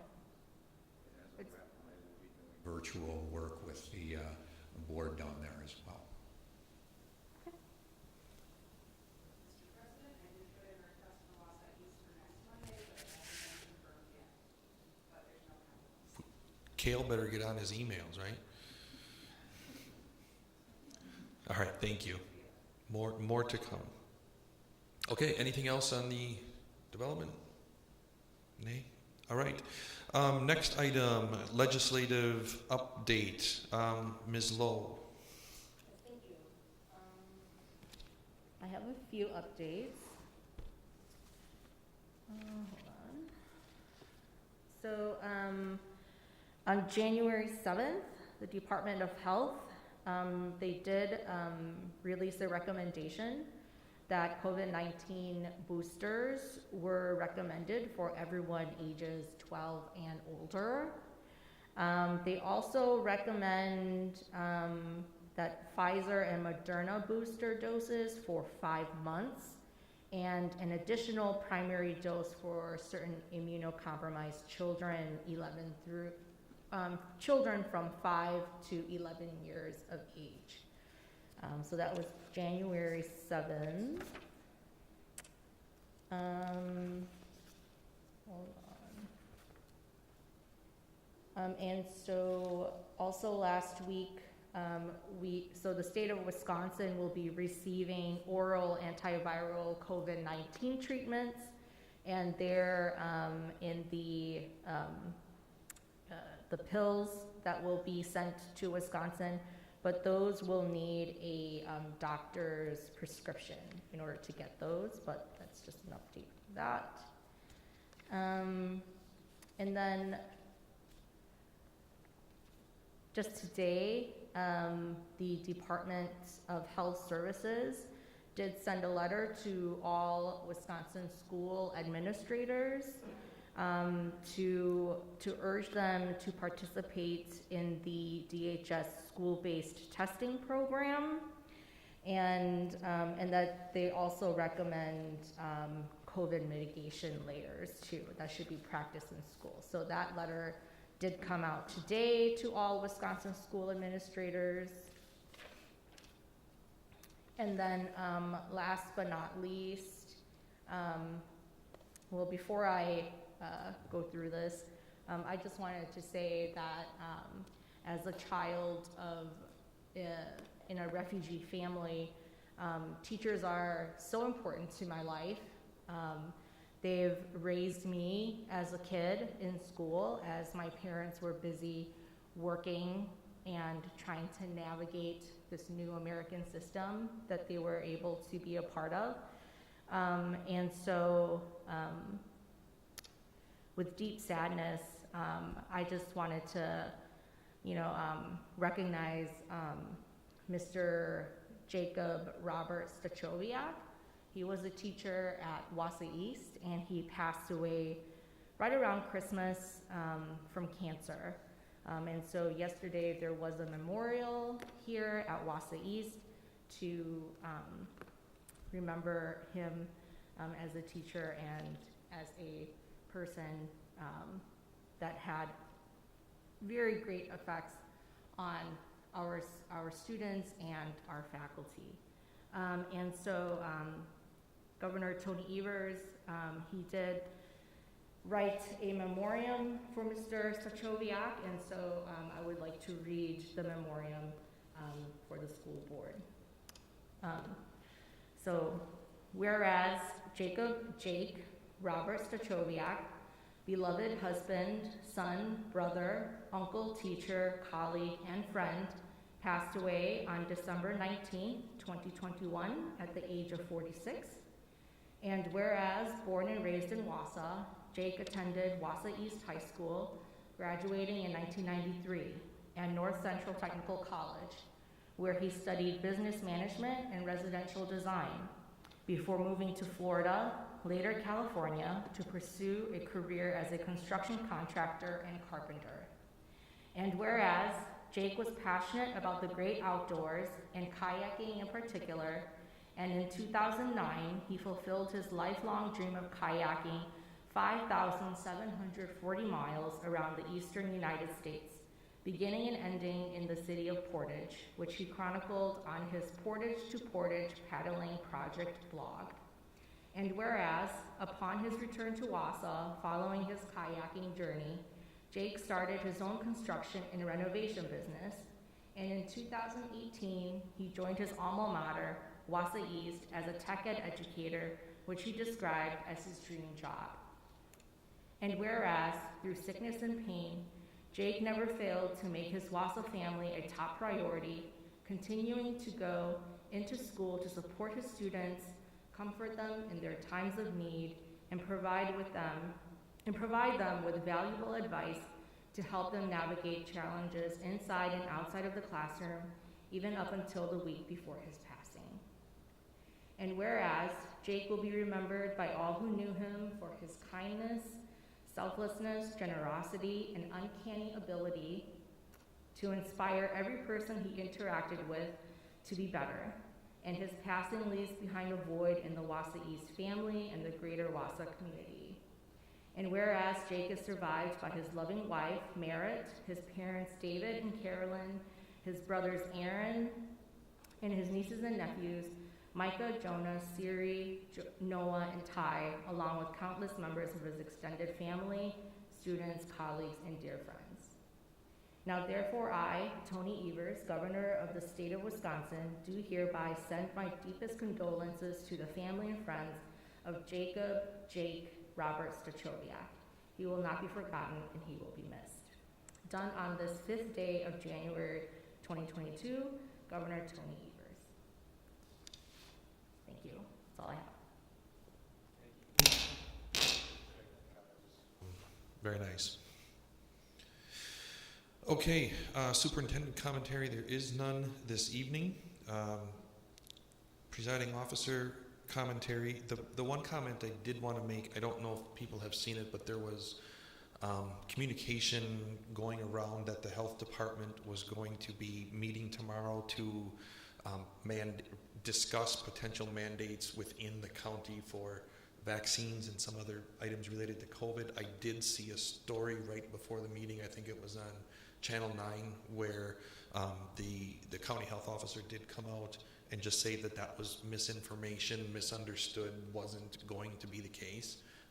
So to the extent that people were concerned about that, it doesn't sound like that is the intent at all of the meeting tomorrow, but certainly do more investigation or follow up as needed, but she seemed to clarify it pretty well in what I saw, and granted I did read it quickly. Other than that, I would like to enter in the board member liaison district activity report into the record.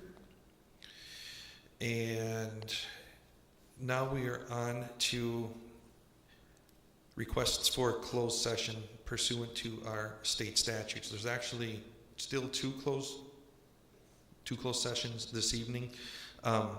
They fall under the state statute, so we will the same statute, so we can combine them, but I will ask for separate votes on both of them should anybody have a concern with either one. So I can say that we would like to enter into closed session to discuss first approval of administrator contracts relative to state statutes 19.85 sub 1 sub C. We can vote.